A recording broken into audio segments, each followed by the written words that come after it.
ఆయన సదాశివుడిగానే ఉన్నాడు, మంగళప్రదుడిగానే ఉన్నాడు. మంగళప్రదుడిగా ఆయన ఏం చేస్తున్నాడు? మీ పాపాన్ని తీసేస్తున్నాడు. కష్టం ఇచ్చి ఉగ్రహ, కోపంతో మీకు శిక్ష వేసిన వాళ్ళ కనపడి ఆ శిక్ష రూపంలో మీ పాపాన్ని తీసేస్తున్నాడు. ఇప్పుడు ఆ పాపం పోతే, అందుకే పెద్దలు కష్టం వస్తే సంతోషిస్తారు. అమ్మయ్యా, కుంతీదేవి అయితే భారతంలో ఉంది, కృష్ణ నాకెప్పుడూ కష్టాలే, దానివల్ల 2 ఫలితాలు వస్తాయి. కృష్ణుడు నవ్వి అన్నాడు, ఏమొస్తాయన్నాడు. ఒకటి, ఎప్పుడూ నీ నామము స్మరిస్తాను.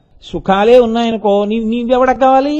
అక్కర్లేదు, నా అంతవాణ్ణి నేనని తిరుగుతాడు. కష్టాలుంటే ఎప్పుడు ఆయన్ని నమ్ముకుని ఆయన నామం చెప్తూ ఉంటాడు. త్రిలోకీశ అదొక పేరు పరమేశ్వరుడికి. త్రిలోకీశ అంటే 3 లోకములకు ఈశ్వరుడు అని. ఏవి 3 లోకములు? మనకి చాలా లోకములు ఉన్నట్లుగా చెప్తాం కదా, మరి 3 లోకములు ఎలా అయ్యాయి? ఎన్నో లోకములు చెప్తాం. భూమి, భూమిపైన సూర్యలోకం, చంద్రలోకం, నక్షత్రలోకం, ఆ తర్వాత ఇంకా సప్తర్షిలోకం, ధ్రువమండలం, ఇలా ఎన్నో ఉన్నాయి. ఇంకా పైన గ్రహాలు. ధ్రువమండలానికి కింద ఈ సూర్యమండలం, చంద్రమండలం, నక్షత్రమండలం దాటిన తర్వాత ఉండేటటువంటివి బుధుడు, అంగారకుడు, చంద్రుడు, ఇలాంటి గ్రహాలతో కూడినటువంటివి ఇన్ని లోకాలు ఉన్నాయి కదా. మరి త్రిలోకేశ ఎలా అయింది? 3 లోకములకే ఆయన ఈశ్వరుడు అని ఎందుకు అనవలసి వచ్చింది అంటే, మధ్య ఉన్నటువంటి భూమిని ఆధారం చేసుకుని మాట్లాడుతున్నారు. మనం శివాష్టోత్తరం చెప్తున్నది ఒక మనుష్యుడిగా ఈ భూమండలం మీద నిలబడి కదూ. అందుకని ఈ భూమికి పైన ఉన్న లోకాలన్నీ పైలోకాలు. భూమి మనం ఉండి చెప్తున్న లోకం, దీని కింద ఉన్న లోకాలన్నీ అధోలోకాలు. కాబట్టి అధోలోకాలు, ఊర్ధ్వలోకాలు, మధ్యలో ఉన్నటువంటిది భూలోకం. ఈ 3 లోకములకు కూడా ఆయన ఈశ్వరుడు.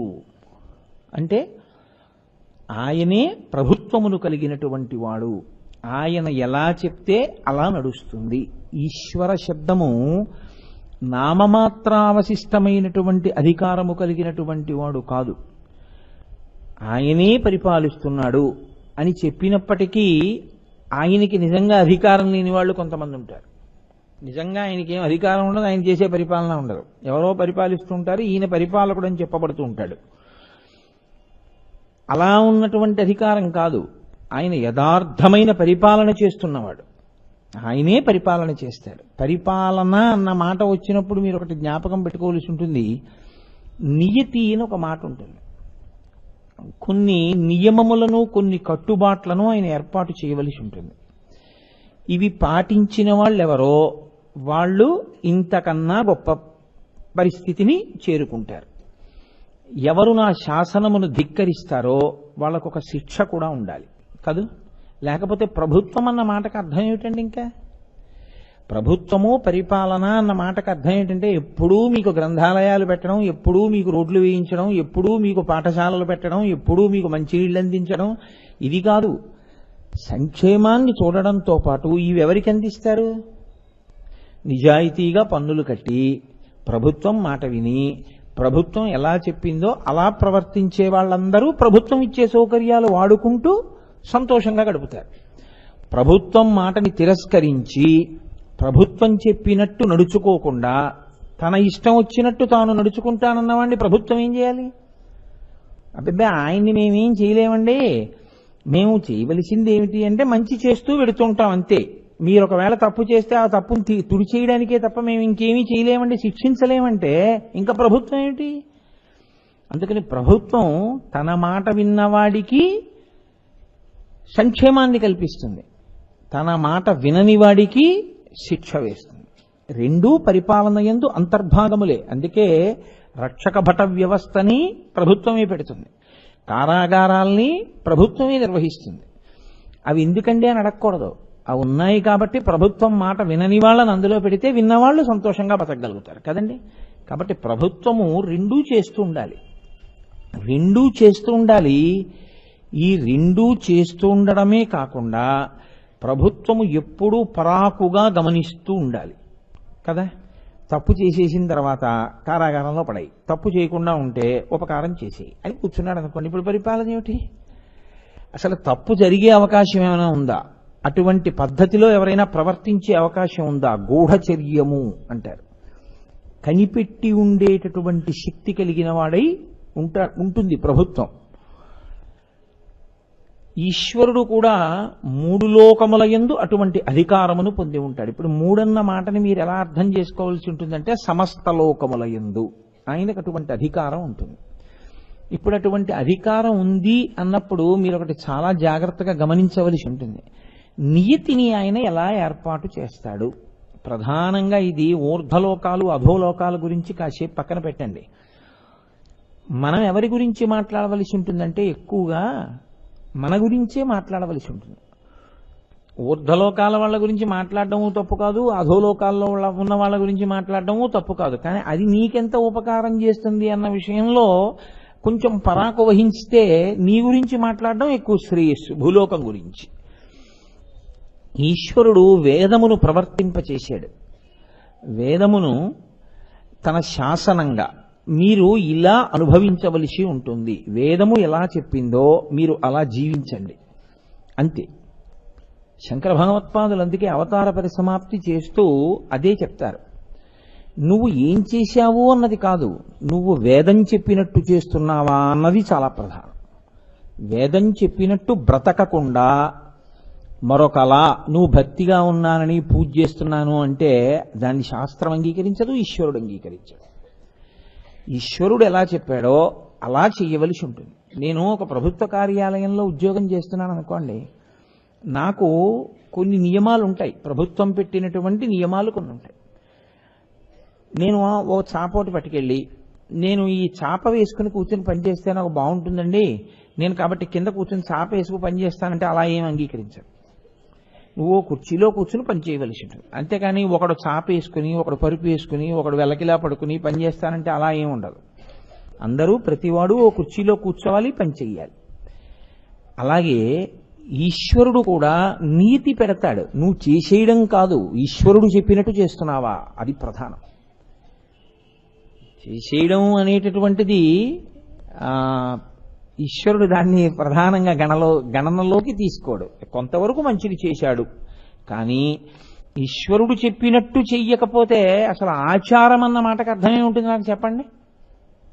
ఆచారము అన్న మాట లుప్తమైపోతుంది అంతే. ఇంకా ఎందుకని అంటే అసలు దానికి ఒక పద్ధతి అన్నది కొరవడిపోతుంది. ఇంకా అందుకే ఈశ్వరుడు ఏం చేశాడంటే వేదమును ప్రవర్తింపచేసినప్పుడు ఈ భూమండలమంతా శ్రేయస్సుని పొందడానికి, వేదం చెప్పినట్టు బతకడానికి అనువైనటువంటి స్థితిలో వాళ్లే దీని మీద పుట్టాలని లేదు. కర్మానుభవం పొందడానికి భూమి మీదకి వస్తూ ఉంటారు. వేదం చెప్పినట్టు ప్రవర్తించి వేదంలో చెప్పినటువంటి క్రియలు ఆచరించడానికి ఈ భూమండలం మీద ఒక భాగాన్ని ఆయన నిర్ణయం చేశాడు. ఎంత ఆశ్చర్యకరమైన విషయం చూడండి. ప్రభుత్వం ఎక్కడ ఉంది అని నేను అడిగాను అనుకోండి, ఇదిగోనండి ప్రభుత్వం చూపించడానికి మీకు ప్రభుత్వం ఏం కనపడదు. ఏం కనపడుతుంది? ప్రభుత్వ కార్యాలయము కనపడుతుంది. అన్ని కార్యాలయములలో ఉండేటటువంటి అధికార శక్తి ఎక్కడ కేంద్రీకృతమైపోతుంది? మీరు ఏ విభాగమునందున్నారో ఆ విభాగమునకు ఉన్న రాజధానిలో ఉన్నటువంటి సచివాలయమునందు కేంద్రీకృతమవుతుంది. మళ్ళీ ఆ సచివాలయంలో ఎవరు ప్రధానమైన పరిపాలకుడో ఆయన గది యందు కేంద్రీకృతమవుతుంది. మళ్ళీ ఆ గదిలో ఆయన యందు కేంద్రీకృతమవుతుంది.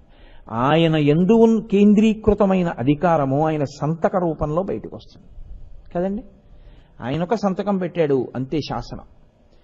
అలాగే వేదము ప్రవర్తించవలసిన స్థానాన్ని ఒకదాన్ని ఆయన నిర్ణయించాడు. వేద పరముగా వేదము ఎలా చెప్పిందో అలా క్రియాకలాపములు జరగవలసినటువంటి భూభాగము. దానికి ఆయన ఏం చేశాడంటే, నేను ఒక మృగాన్ని విడిచిపెడతాను, ఆ మృగం భూమండలం మీద ఎక్కడ తిరుగుతుందో అది మాత్రమే కర్మాచరణమునకు, వేదము ఎటువంటి కర్మలు చెప్పిందో ఆ కర్మలు చెయ్యడానికి ఆ భూమి మాత్రమే ఉపయుక్తము. ఆ భూమి కాకుండా ఇంకొక భూమి ఉపయుక్తము కాదు. అక్కడికి వెళ్ళి నువ్వు అసలు వైదిక కర్మ చేయకూడదు. నేను చెప్పట్లేదు, మీరు కావాలంటే వేదభాష్యాలు తీసి చూడండి. అప్పుడు మొట్టమొదట ఇంద్రుడు ఒక కృష్ణమృగం రూపంలో ఈ భూమండలం మీద తిరిగాడు. ఆయన తిరిగినప్పుడు ఒక సంకల్పంతో తిరగలేదు. వైదికమైన క్రియాకలాపము జరుగుటకు అనువైన భూమి ఏది? ఈశ్వరుడు నా యందు ప్రవేశించి నిర్ణయించుగాక. ఇప్పుడు ఆ కృష్ణ మృగం పరిగెత్తింది. పరిగెడితే అది జంబూద్వీపే భరతవర్షే భరతఖండే అది ఇక్కడ తిరిగింది. మేరు పర్వతానికి ఒక పక్క పార్శ్వంలో, భరతఖండంలో, జంబూద్వీపంలో అంటే నేరేడు చెట్లు ఎక్కువ ఉన్నటువంటి ప్రాంతంలో అది ఎక్కడి నుంచి ఎక్కడి వరకు పరిగెత్తిందో అది మాత్రమే వైదిక కర్మాచరణమునకు యోగ్యమైన భూమి. వినా ఇక్కడ యజ్ఞాన్ని ఇక్కడ యాగాన్ని పట్టుకెళ్ళి భరతఖండం కాని చోట చేస్తానండి, నిరుపయోగం. అసలు ఆ భూమి యోగ్యము కాదు. ఈశ్వరుడు నిర్ణయం చేశాడు ఈ భూమి యందే వైదిక కర్మాచరణము. అందుకే పెద్దలు సముద్రం దాటి వెళ్ళరు. ఎందుకు వెళ్ళరు అంటే ఇదే కారణం. ఆ సముద్రాల మధ్యలో ఉన్నటువంటి భరతఖండమనబడేటటువంటి భూమండలము, భూభాగం ఏదైతే ఉందో అది ఒక్కటే వైదిక కర్మాచరణమునకు యోగ్యము. అసలు వైదిక కర్మాచరణముకు యోగ్యము కాని ప్రదేశానికి వెళ్ళి నువ్వు వైదిక కర్మల గురించి ప్రసంగాలు చేయడం ఎందుకు? దాని అవసరం ఏమిటి? ఇంకక్కడికి నువ్వు వెళ్ళావు, నువ్వేం చేస్తావు? సంధ్యావందనం అక్కడికి వెళ్ళి నువ్వు సంధ్యావందనం చేయడానికి లేదుగా, వైదిక కర్మ చేయడానికి లేదుగా. నువ్వు కొన్నాళ్ళు సంధ్యావందనం మానేశావు అక్కడికి వెళ్ళి ధర్మ ప్రచారం పేరుతోటి. ఇప్పుడు నువ్వేమయ్యావు? నువ్వు ధర్మభ్రష్టుడు అయ్యావు. నువ్వేం చేయాలి? వెనక్కొచ్చి నువ్వు చేసుకోవాలి ఉపనయనం ముందు. నువ్వు మళ్ళీ ఉపనయనం చేసుకుంటే తప్ప నీకు సంధ్యావందనానికి అధికారమే లేదు.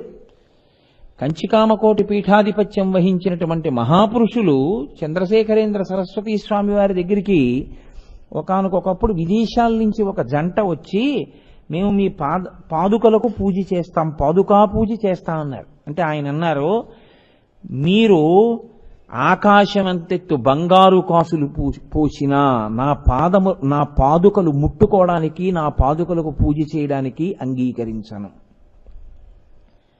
ఎందువలన? మీరు ఈ దేశంలో పుట్టి ఇక్కడి నుంచి ఇంకో దేశానికి వెళ్ళిపోయారు. నీకు వైదిక కర్మాచరణము చేసే అధికారం పోయింది. పోయిన కారణం చేత మళ్లీ ఉపనయనం చేసుకుంటే తప్ప నా పాదుకలు ముట్టుకునేటటువంటి అధికారం లేదు. కాబట్టి నేను ఇవ్వలేను. మీరు నా పాదుకా పూజ చేయడం కుదరదు. వాళ్ళు ఏడిచేశారండి. యథార్థంగా వాళ్ళు ఏడిచారు. మేము ఈ దేశం వచ్చిందే మీ పాదుకా పూజ చేయడానికి. అటువంటప్పుడు ఇంకా మీ పాదుకా పూజ చేయకుండా మేమేం వెళ్ళిపోతాం అంటే, మీరు వెళ్ళారా వెళ్ళలేదా అన్నది కాదు, మీరు వెళ్ళొచ్చు, కానీ ఈశ్వరుడు దాని ఫలితంగా వీడి దోషంగా వేస్తాడు. అంటే వైదికమైన సంపత్తి నశించిపోతుంది. కాబట్టి ఇప్పుడు పరమాచార్య స్వామి అన్నారు, ఒక పని చేయండి, మీరు చెయ్యకండి, ఇంత ఏడుస్తున్నారుగా, మీ పిల్ల ఇక్కడ పుట్టి విదేశాలు వెళ్ళలేదు. మీ పిల్ల, మీరు ఇద్దరూ అక్కడ ఉండగా మీకు పిల్ల పుట్టింది. మీరు ఆ పిల్లని తీసుకుని భారతదేశం వచ్చారు. దాని చేతిలో ఏముంది పాపం? అది కడుపులో ఉండగా మీరు వెళ్ళిపోయారు, అది అక్కడ పుట్టింది. ఇప్పుడు అది స్వదేశానికి తిరిగి వచ్చింది తప్ప స్వదేశం నుంచి విదేశానికి వెళ్ళలేదు అది. కాబట్టి దానికి ఉంది కర్మాచరణకి యోగ్యత. కాబట్టి అది దాని చిన్ని చిన్ని చేతులతో అది వేస్తుంది పాదుకలకి పూలు. మీరు మాత్రం నా పాదుకలకి వేయకండి, మీ పిల్ల చెయ్యి మీరు పట్టుకోండి అంతే అన్నారు. చూడండి ధర్మం అంటే ఎలా ఉంటుందో. అందుకే పరమాచార్య స్వామి ధర్మాకృతి అయ్యారు. అందుకే అప్పటి నుంచి ఇప్పటికీ సముద్రం దాటి వెళ్ళడానికి పెద్దలు అంగీకరించారు. అందుకే ఇది కారణం. కాబట్టి జంబూ ద్వీపే ఆయన ఒక నిర్ణయం చేశాడు. ఇక్కడ పుట్టాలి అంటే దానికి ఒక అదృష్టం ఉండాలి గత జన్మలలో. ఇక్కడ పుట్టి సనాతన ధర్మంలో ఉండగలగాలి అంటే దానికో కొంత అదృష్టం ఉండాలి. ఉండి నమ్మకం ఒకటి కలగాలి అంటే దానికో కొంత పుణ్యం ఉండాలి. కలిగినది యథార్థంగా ఆచరణ యందు చూపించాలి అంటే దానికి మెండు విశ్వాసం ఉండాలి. దేనికన్నా నాకు ఇదే గొప్ప అన్న విశ్వాసం నీకు ఉండాలి. ఉంటే నువ్వు ఇక్కడ పుట్టి, ఇందులో పుట్టి ఇటువంటి ఆచరణ చేయగలుగుతున్నందుకు నీకింతకన్నా ఈశ్వరుడు ఇంకొక అవకాశం ఇవ్వక్కర్లేదు, చాలు, నా జన్మ పండిపోయింది అనుకుంటావు. ఇది పరిపాలన. ఆయన దీన్ని అడ్డు పెట్టి ఏం చెప్పాడో తెలుసా అండి? ఇలా ఈ మండలంలో పుట్టినటువంటి వాళ్ళకి నేను ఒక గొప్ప అవకాశాన్ని కల్పిస్తున్నాను. అది ఇక్కడ పుట్టడం అంటే మీ చేతిలో లేదు, ఈశ్వర కృప చేత పుడతారు. ఇప్పుడు ఇక్కడ చేసేటటువంటి పాపకర్మ వలన పుణ్యకర్మ వలన ఫలితమును అనుభవిస్తారు. పుణ్యకర్మాచరణం చేశాడా పైలోకాలకి వెడతాడు, పాపకర్మాచరణం చేశాడా కింది లోకాలకు వెళ్ళిపోతాడు. పాపము పుణ్యము రెండూ లేవు. మెల్లిగా వయసు పెరుగుతున్న కొద్దీ సమస్త భావములను ఈశ్వరుని యందు నిక్షేపించేశాడు. ఆయన వినా వేరొక మాట ఆయనకి లేదు ఆయన జీవితంలో. ఆయన యందే మిగిలిపోయాడు, ఆయన యందే చేరిపోయాడు. ఇప్పుడు ఆయనకి పునర్జన్మ లేదు. కాబట్టి ఇప్పుడు ఈ భూమి మీద నుంచి ఆయన ఇక్కడ పుట్టిన వాళ్ళకి ఆయన ఇచ్చేటటువంటి శక్తి ఏమిటో తెలుసా అండి? ప్రభుత్వాన్ని నడిపించేవాడిగా. మీరేం చేస్తూ ఉంటారు ఇక్కడ చూస్తుంటాడు.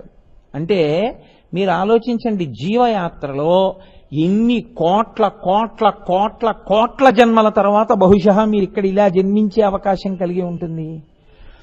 ఇటువంటి అవకాశం పొందడం ఒకెత్తు, పొందిన అవకాశం యొక్క గొప్పతనాన్ని తెలుసుకుని దాన్ని నిలబెట్టుకోగలిగినటువంటి సత్తా కలిగి ఉండడం ఒకెత్తు.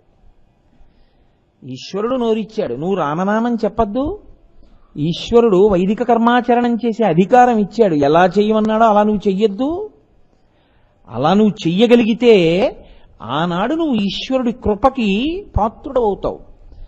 అలా నువ్వు పాత్రుడు అవుతున్నావు అన్న విషయాన్ని లెక్క కట్టుకునేటప్పుడు నీకేం ఖాతా పుస్తకాలు తీసుకొచ్చి చూపించరు. ఇదిగోనండి అని రోజు పట్టుకొచ్చి నీకెవరూ చూపించరు. మరి ఎవరు రాస్తుంటారు ఈ జీవుల ఖాతాలన్నీ? ఆయనే అంతర్యామిగా ఇక్కడే ఉండి సమస్తాన్ని ఆయన రాసుకుంటూ ఉంటాడు. సమస్తం ఆయనకి తెలుసు. నువ్వు మనసుతో ఏం చేస్తున్నావో, మనసుతో ఏం ఆలోచిస్తున్నావో ప్రతి విషయాన్ని ఆయన పసిగట్టగలడు. పసిగట్టి వ్రాసుకుంటాడు. అది ప్రభుత్వము, ఈశత్వము, అధికారము అన్న మాటకి అర్థం అక్కడ వస్తుంది. అందుకని ఆయన ఏమవుతాడంటే అనేకమైన పేర్లతో ఈ భూమండలం మీద వ్యవహరింపబడుతుంటాడు పరమశివుడు. అందుకే రుద్రం అష్టమానువాకం జీవం దానికి. నమ సోమాయ చ రుద్రాయ చ నమస్తామ్రాయ చ అరుణాయ చ నమ శంగాయ చ పశుపతయే చ నమ ఉగ్రాయ చ భీమాయ చ నమో అగ్రే వధాయ చ దూరే వధాయ చ నమో హంత్రే చ హనీయసే చ నమో వృక్షేభ్యో అంటూ ఉగ్రాయ చ భీమాయ చ అని రెండు పేర్లతో పిలుస్తున్నాయి. ఉగ్రంగా ఉన్నాడు అంటే మీకేమిటి దాని అర్థం? చాలా కోపంగా ఉన్నాడు అని, అంతే. మీరు అందులో ఏమీ దాన్ని పెద్ద సమర్థించేసే ప్రయత్నం ఏమీ చెయ్యక్కర్లేదు.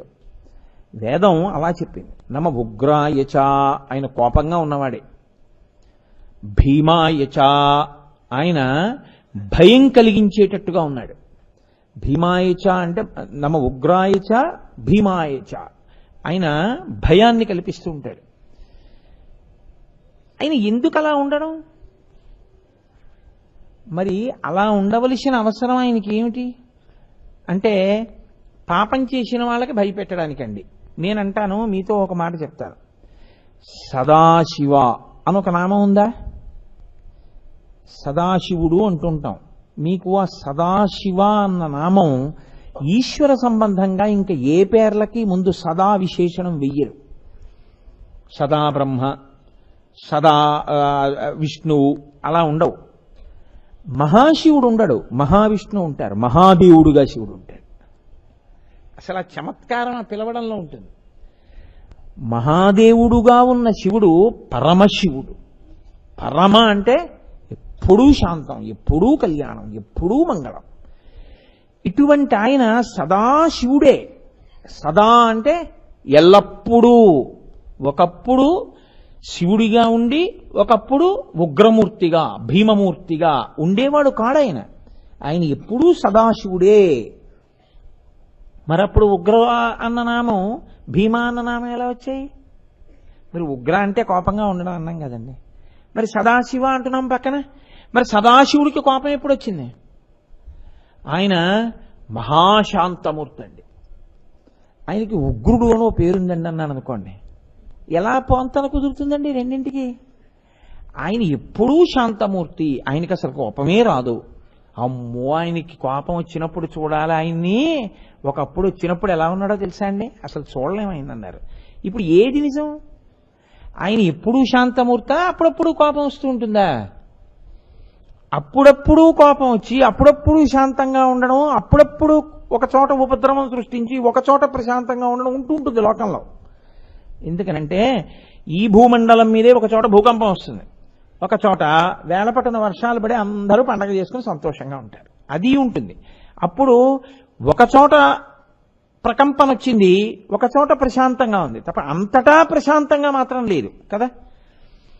సదా శివుడు అంటే ఎప్పుడూ మంగళంగా ఉన్నవాడు, ఎప్పుడూ ప్రశాంతంగా ఉన్నవాడు. మరి ఎప్పుడూ మంగళంగా ఉన్నవాడు, ఎప్పుడూ ప్రశాంతంగా ఉన్నవాడు సదాశివుడు ఎప్పుడయ్యాడు? సదాశివుడు ఉగ్రుడు ఎప్పుడయ్యాడు? కాదు. అసలు మీకు ఆశ్చర్యకరమైన విషయం ఏమిటో తెలుసా అండి? ఒక్క సదాశివానామానికి మాత్రం వేదం ఏం చేసిందంటే దాని చివరికి తీసుకెళ్లి ఓం కలిపింది. అన్న నాదం కలుస్తుంది. మనకంటే ఇప్పుడు అన్ని పిచ్చి పిచ్చి పేర్లు, ఆంధ్రదేశం అలా తయారైపోయింది అనుకోండి. ఇప్పటికీ ద్రవిడ దేశంలో సదాశివం అన్న పేరు చాలా ఎక్కువ పెట్టుకుంటారు. సదాశివం అన్న పేరు మీకు చాలా ఎక్కువగా కనపడుతుంది. అది సదాశివ అని వదలరు, సదాశివం, సదాశివోం ప్రణవాన్ని కలిపింది వేదం. ఎక్కడ కలిపింది? ఈశాన సర్వ విద్యానాం ఈశ్వర సర్వభూతానాం బ్రహ్మాధిపతిర్బ్రహ్మణోధిపతిర్బ్రహ్మ శివో మే అస్తు సదాశివోం. అది అస్తు సదాశివ అని వదిలిపెట్టలేదు, అస్తు సదాశివోం, సదాశివ ఓం అని. ఏమిటది?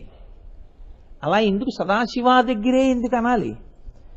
ఓం నిర్గుణ స్వరూపం, అకార ఉకార మకారముల చేత నిర్గుణ నిరంజన నిత్య శుద్ధ బుద్ధ సచ్చిదానంద పరబ్రహ్మశక్తి ఆవిష్కరణని సూచించేటటువంటి స్థితి ఓంకారము చూపిస్తుంది, ప్రణవం. అందుకే చిన్నపిల్లల్ని ప్రణవం ఎక్కువ పలికించకండి అని చెప్తారు పెద్దవాళ్ళు. ఎందుకని అంటే మళ్ళీ దాని వ్యవహారం వేరనుకోండి, ఇప్పుడు దాంట్లోకి ఎందుకు. కానీ ఆ ఓంకారం అది నిర్గుణ స్వరూపం.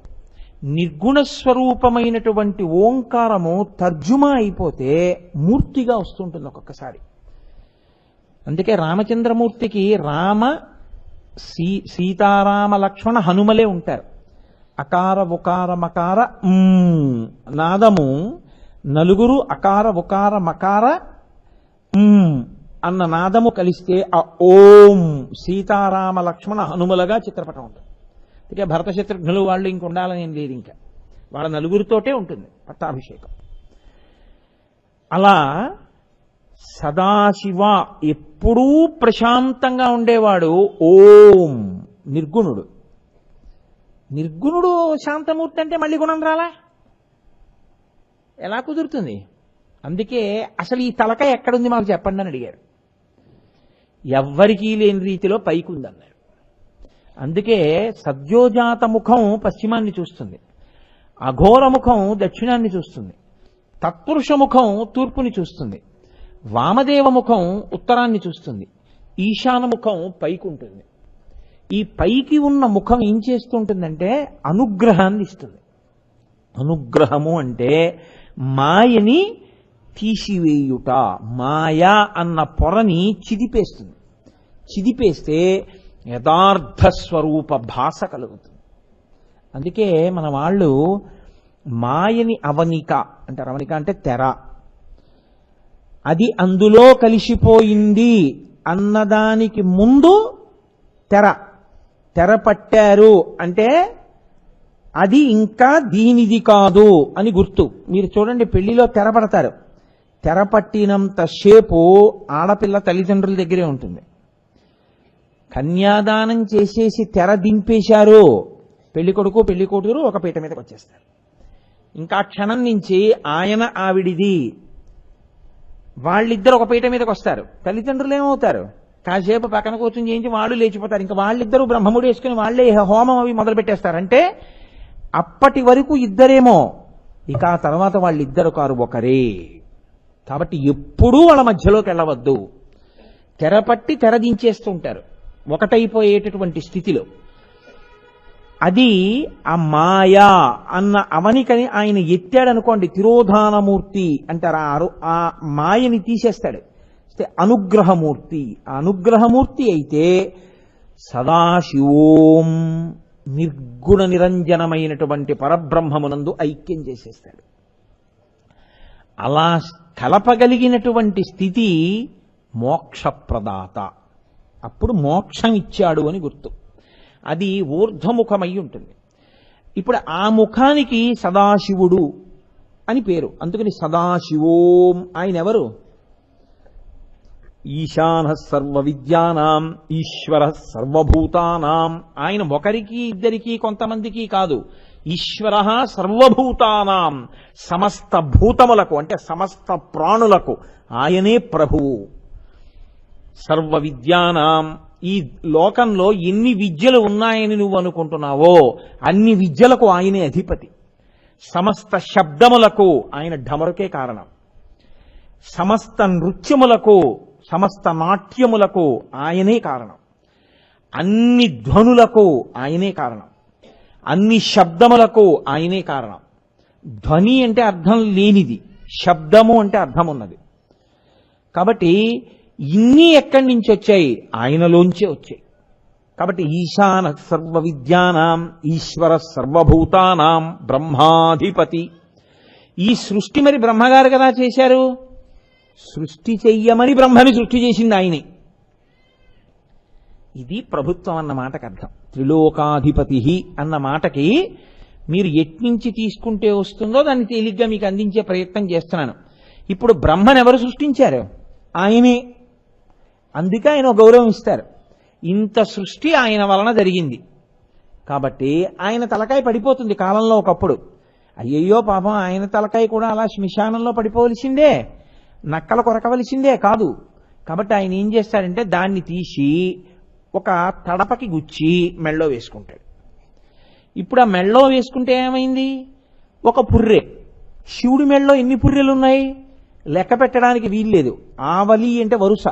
బ్రహ్మమస్తకావలిని బద్ధతే నమః శివాయ అని స్తోత్రం చేస్తారు శంకర భగవత్పాదులు. బ్రహ్మల తలలు పుర్రెలు ఎన్నో మాలలు ఆయన తలలో ఉన్నాయి, ఆయన మెడలో ఉన్నాయి. అంటే ఎంతమంది బ్రహ్మలో వచ్చారు, ఎంతమంది బ్రహ్మలో వెళ్ళిపోయారు. ఆయన మాత్రం అలాగే ఉన్నాడు. ఆయన శాశ్వతుడు, నిరంజనుడు, నిత్యుడు. ఆయన సృష్టి చేయిస్తూ ఉంటాడు, నిలబెడతాడు, లయం చేసుకుంటాడు. ఇది ఎలా ఉంటుందో తెలుసా అండి? ఈ సృష్టి స్థితి లయ అన్నది చెప్పినప్పుడు నేను మీతో ఒక మాట చెప్తే మీరు చాలా తొందరగా బాగా పట్టుకోగలుగుతారు. తాను కదలక కదిలేదాన్ని పుట్టించి కదులుతున్న దాన్ని తనలో కలుపుకుంటాడు. ఇన్ని చేస్తున్నవాడు కదలకుండా ఉంటాడు. అదే క్షితిమూర్తయే నమః, ఓం శర్వాయ క్షితిమూర్తయే నమః. అందుకే మీకు శివారాధన యందు ఒక గొప్పతనం ఉంది. ఏమిటో తెలుసా అండి? మీరు శివ పూజ అంతా చేసేయాలి.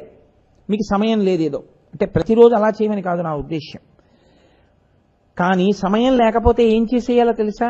ఓం భవాయ దేవాయ నమః, ఓం శర్వాయ దేవాయ నమః, ఓం ఈశానాయ దేవాయ నమః, ఓం పశుపతయే దేవాయ నమః, ఓం రుద్రాయ దేవాయ నమః, ఓం ఉగ్రాయ దేవాయ నమః, ఓం భీమాయ దేవాయ నమః, ఓం మహతే దేవాయ నమః. అయిపోయిందంతే. మరి అమ్మవారికండి మీకు కొత్తగా నామాలక్కర్లేదు. ఓం భవస్య దేవస్య పత్నై నమః, సర్వస్య దేవస్య పత్నై నమః, ఈశానస్య దేవస్య పత్నై నమః, పశుపతే దేవస్య పత్నై నమః. మరి వాళ్ళ పిల్లలకండి ఓం భవస్య దేవస్య పుత్రాయ నమః, ఓం సర్వస్య దేవస్య పుత్రాయ నమః. అంతే, అయిపోయిందంతే పూజ. శివ కుటుంబానికి ఆ 8 నామాలు వచ్చి మీరు పూజ పట్టుకుంటే అయిపోతుంది. శంకర భగవత్పాదులకి శంకర జయంతి నాడు పూజ చేస్తే 108 నామాలు కదండి. మరి 109, 112 ఉండవుగా, 108.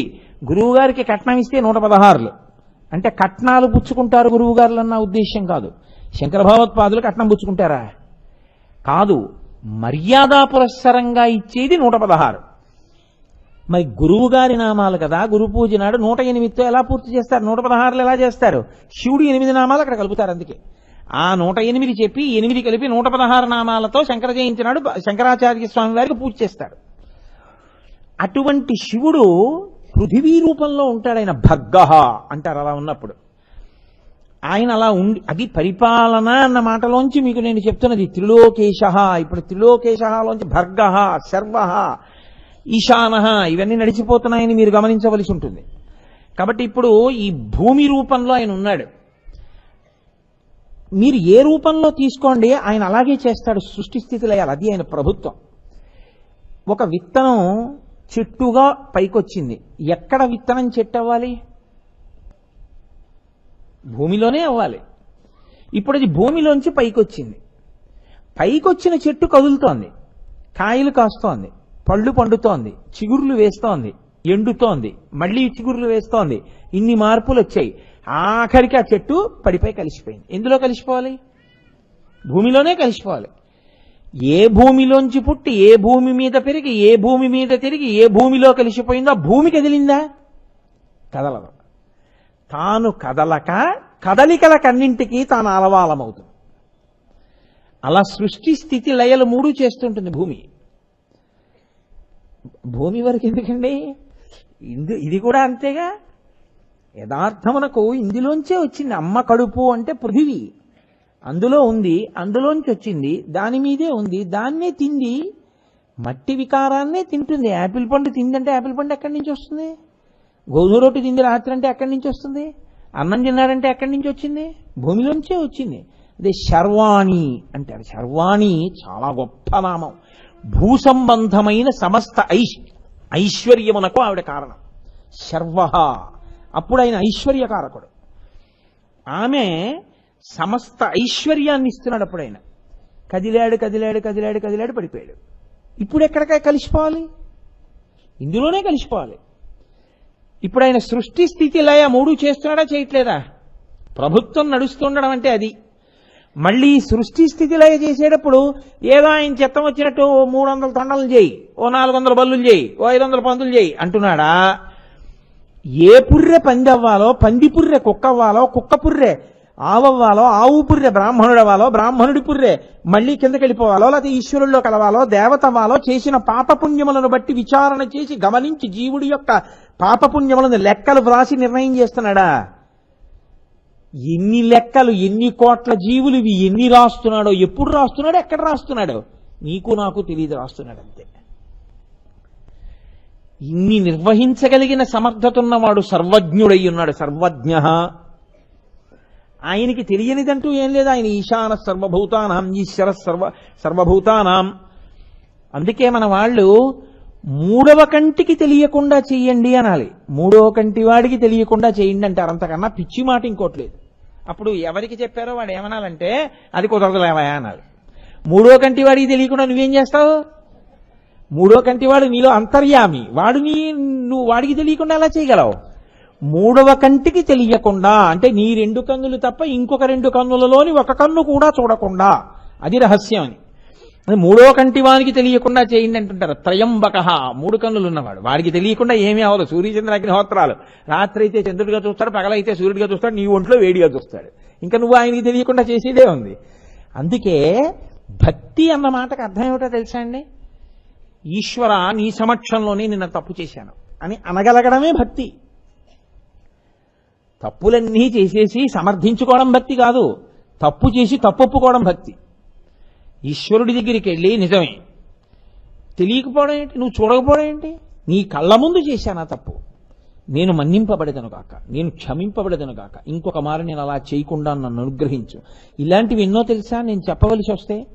నీ పూజకి 108 నామాలే చెప్తున్నాను, 1000 నామాలు చెప్తున్నాను. అసలు నేను నిజంగా ఒక్క 24 గంటల్లో చేసిన తప్పులు చెప్పవలసి వస్తే ఓ రోజు మళ్ళీ దానికే సరిపోతుంది.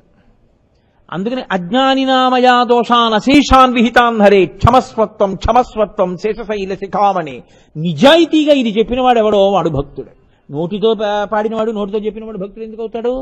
తత్వం తెలుసుకు చెప్పినవాడు భక్తుడు అవుతాడు. కాబట్టి ఆయన ప్రభుత్వాన్ని నడిపిస్తుంటాడు.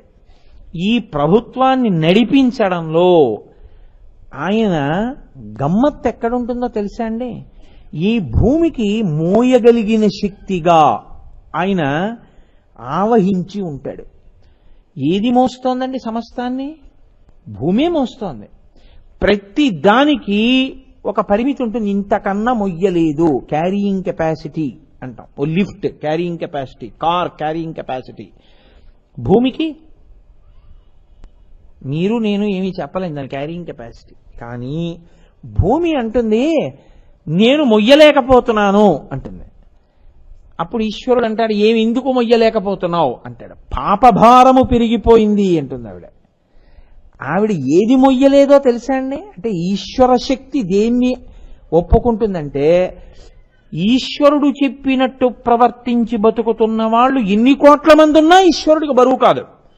బరువు ఎప్పుడు అంటే ఆయన చెప్పిన మాట కాదని బతికి నా అంతవాణ్ణి నేనని విర్రవీగినప్పుడు అది ఆయనకి బరువు. మీరు చూడండి ఇంట్లో కూడా ఏమంటాం, కడుపున పుట్టినవాడే బరువు అయిపోయాడండి. ఎందుకు బరువు అయిపోయాడు వాడు? అంటే వాడు చెప్పిన మాట వినడు, బరువు అయిపోయాడు. బరువైపోయాడు అన్న మాటకు అర్థం అది. అందుకే భాగవతంలో విష్ణు భగవానుడు ఒక మాట చెప్తాడు. శుద్ధ సాధులందు, సురలందు, శృతులందు, గోవులందు, విప్రకోటియందు, ధర్మ పదవియందు, తవిలి నాయందు వాడెన్నడలుగు నాడు హింస పొందు అంటాడు. ఇవే పాపాలు.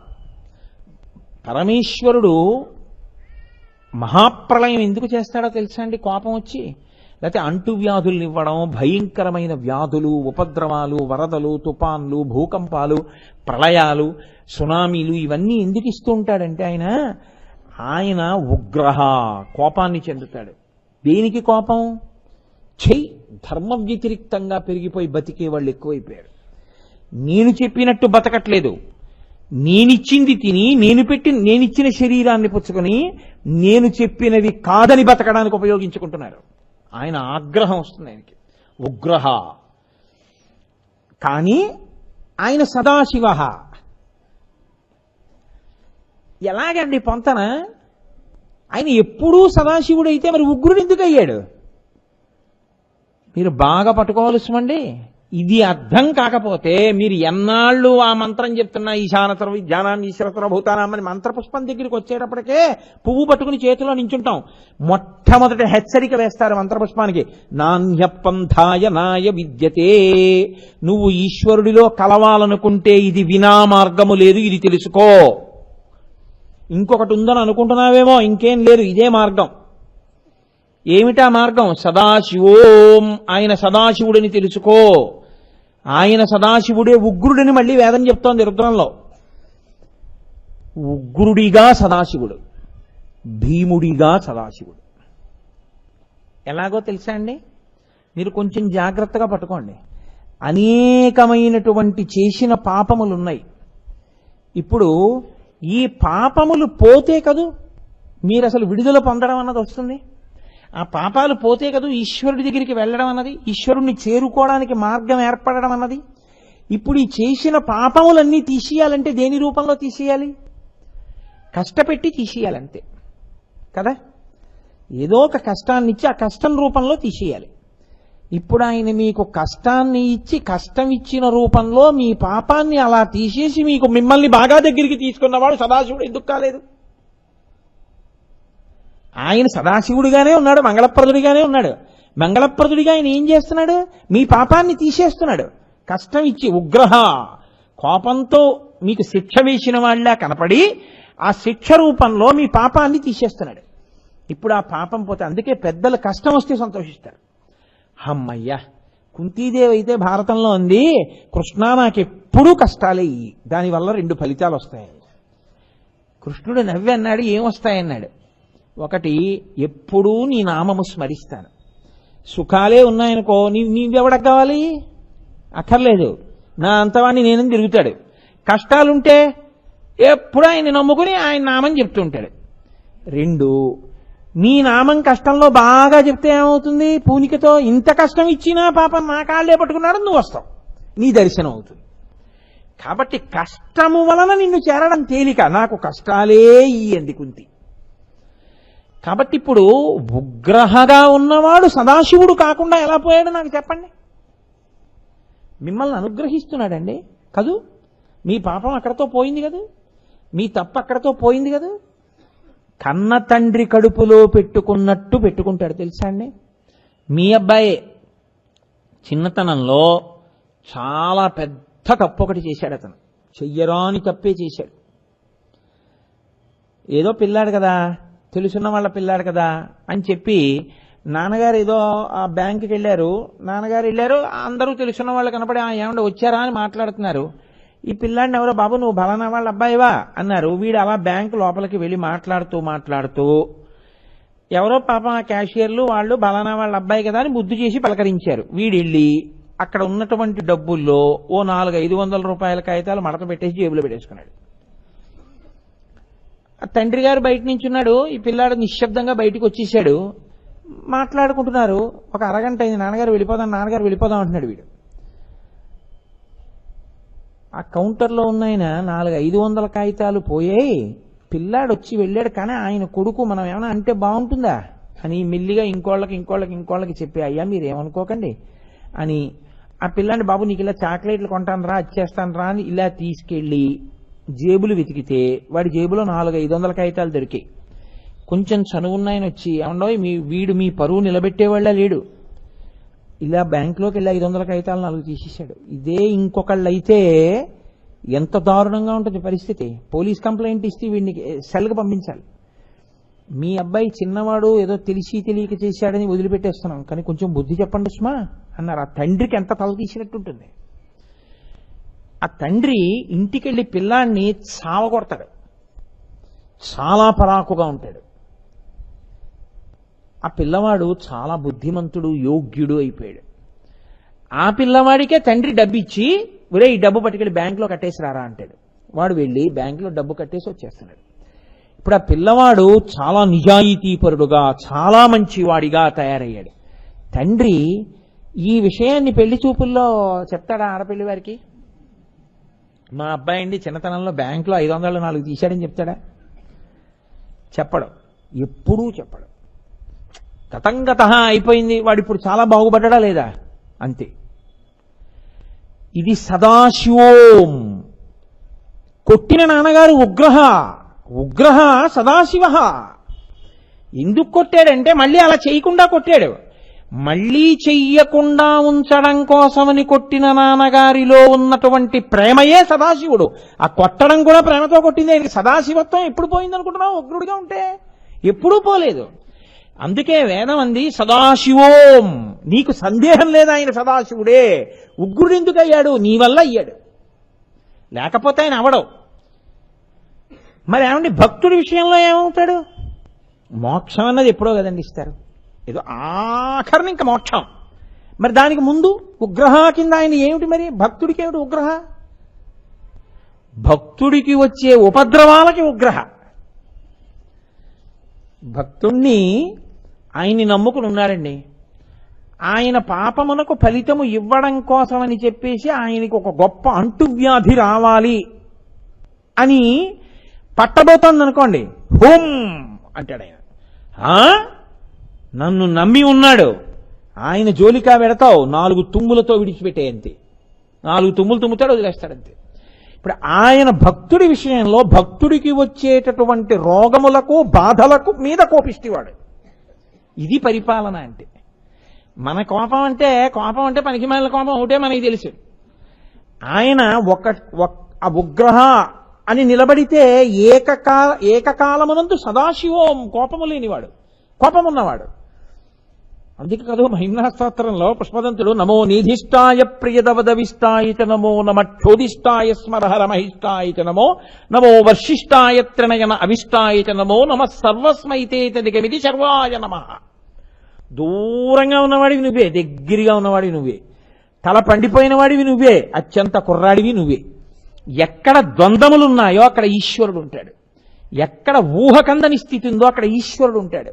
మీకు దాన్ని పట్టుకోవడం చేతనైందనుకోండి, అది మీ నడవడి మీద ప్రభావాన్ని చూపిస్తుంది. అప్పుడు ఏమవుతుందో తెలుసా అండి? పరిశీలన యందు మీకు ఒక గొప్ప సత్యం ద్యోతకమవుతుంది. నేను మీకు ఒకటి చెప్తాను చూడండి. నేను చూస్తూ ఉంటాను, వెంకటాచలంలో కొండ మీద ఆస్థాన మంటపము అని ఒకటి ఉంది. ఆ ఆస్థాన మంటపంలో హరికథ అవి చెప్తుంటారు. నేను ఎప్పుడూ 100 మందిని మించి చూడలేదు, అది నా ప్రారంభం అయి ఉండొచ్చు. ఆ 100 మందిలో 80 మంది ఎందుకు వస్తారో తెలుసా అండి అక్కడికి? పోని నా అనుభవం కాదంటే నాతో ఎంతో మంది వచ్చారు, వాళ్ళని అడగండి. ఎందుకు వస్తారో తెలుసా అండి? పాపం కాటేజీలు అవి లేక బయట ఎక్కడో కూర్చుని పడుకుని ఉన్నవాళ్ళు కాసేపు 4 గోడలు, ఫ్యాను, హాయిగా ప్రశాంతంగా కాళ్ళు జాపుకుని కూర్చుంటే ఏదో హరికథ ఏదో వినపడుతుంటుంది, చల్లగా ఉంది, ఈశ్వరుడు ఇచ్చినటువంటి ఆవాసమని కాళ్ళు. కొంతమంది అక్కడే గోడలకి శుభ్రంగా నిద్రపోతుంటారు కూడా. అలా హాయిగా కాళ్ళు చాపుకు పడుకోవడానికి, కూర్చోవడానికి, నించోవడానికి కూర్చుంటారు. కానీ వాళ్ళ ఉద్దేశ్యం అది కాదు. సభామంటపం అక్కడికి వచ్చి కూర్చుని అందరూ ఆ కార్యక్రమాన్ని విని అవతరించి సంతోషించి వెళ్ళాలి అని. కానీ ఇలా వాడుకున్నా వచ్చి లేపేయలేరు కదా, దాన్ని అలా వాడేసుకుంటుంటారు అంతే. ఒక్కొక్కసారి అలా ఈశ్వర తత్వంలో ఉన్న గొప్పతనం ఏమిటో తెలుసా అండి? అమ్మయ్యా సుఖంగా ఉంది, ఇక్కడ హాయిగా ఉంది అనుకున్నాడు అనుకోండి, వాడు ఎందుకు లేచి వెళ్ళిపోతాడండి? వాడు లేచి వెళ్ళిపోతే మళ్ళీ బయట ఎక్కడ రోడ్డు మీద కూర్చోవాలి. బాగుంది కదా, వాడికి కార్యక్రమంతో పని ఉంది, ఇంకా కూర్చుంటాడు. కూర్చుని హాయిగా గోడకి జాగ్రత్త నిద్రపోతుంటాడు. 8:30, 9 అయిపోతుంది, కార్యక్రమాలన్నీ అయిపోయి హారతి కూడా ఇచ్చేసారు, వీడు ఒకడే ఉన్నాడు. అప్పుడు ఏం చేస్తారు? తలుపులు వేసే ముందు, రే నాయన లే బయటికి వెళ్ళి ఇంకా అయిపోయే కార్యక్రమాలను పడుకున్నావు సార్లే వెళ్ళంటారు. అప్పుడు వీడు బయటికి వెళ్ళిపోతాడు. మీరు జాగ్రత్తగా ఆలోచించండి. ఈశ్వరుడు అన్ని సుఖములే ఇచ్చాడు అనుకోండి, చాలా బాగుంది. అసలు మనం ఏమైనా పాపం చేస్తే, మనం ఏమైనా తప్పు చేస్తే మనకి శిక్ష ఉంటుందని మనం అసలు ఎప్పుడు తెలిసి వస్తుంది నాకు చెప్పండి?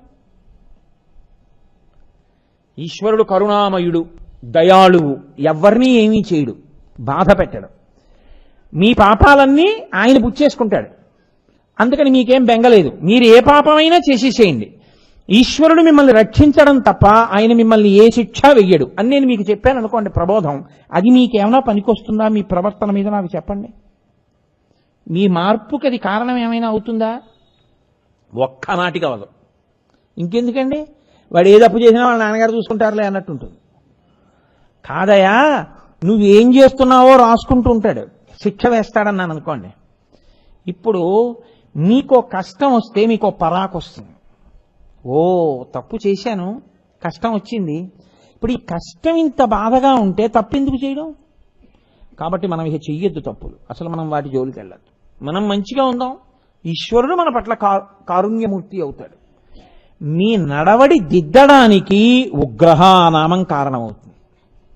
కాదు అంటే నేను త్రిలోకీశ అని ఉగ్రహతో సమన్వయం చేస్తున్నానని మీరు గుర్తుపట్టవలసి ఉంటుంది. ఈశానః, సర్వజ్ఞ ఇవన్నీ కలుపుతున్నాను. కాదు, ఇంకొక కోణం కూడా నేను మీకు చూపిస్తాను. అన్ని సుఖాలే అనుకోండి, వైరాగ్యం అన్నది అసలు పుస్తకంలో ఉంటుంది, మీకు ఎప్పటికీ రాదు. అవునా కాదా? ఎవడండి అన్ని సుఖాలే ఉండగా అబ్బే ఈ సుఖాలా, ఈ సుఖాలు ఎందుకండి, ఈశ్వరుడు శాశ్వతం అండి, ఇవి మాకు వద్దండి అని వాడు వెళ్ళిపోతాడని మీరు అనుకుంటున్నారా? వాడికి ఒక్కనాటికి వైరాగ్యం రాదు. చీ పో ఇలాంటి మాటలు వినపడుతుంటే అప్పుడప్పుడు ఇలా మిణిక్ మిణిక్ మిణిక్ మిణిక్ అంటుంటుంది. ఏమిటో వీళ్ళని నమ్మడమే కానండి, వీళ్ళందరూ ఇంతే, ఆ ఈశ్వరుడు ఒక్కడేనండి అంటూ ఉంటాడు. కాబట్టి కష్టములనేటటువంటివి వైరాగ్యం అన్న మాట అప్పుడప్పుడు అంకురించడానికి దోహదపడుతుంది. అది శాశ్వతముగా లోపల నిలబడాలంటే పైకి అందరితో కలిసి ఉన్నట్టుండు, ఎవరి స్థితి ఎలా ఉంటుందో లోపల పరిశీలించి నీ హద్దు నువ్వు తెలుసుకుని అక్కడ వరకు ఆపేసి చాలు. ఎప్పుడూ నువ్వు ఉండవలసింది, నీకుండవలసింది ఈశ్వరుడు ఒక్కడే.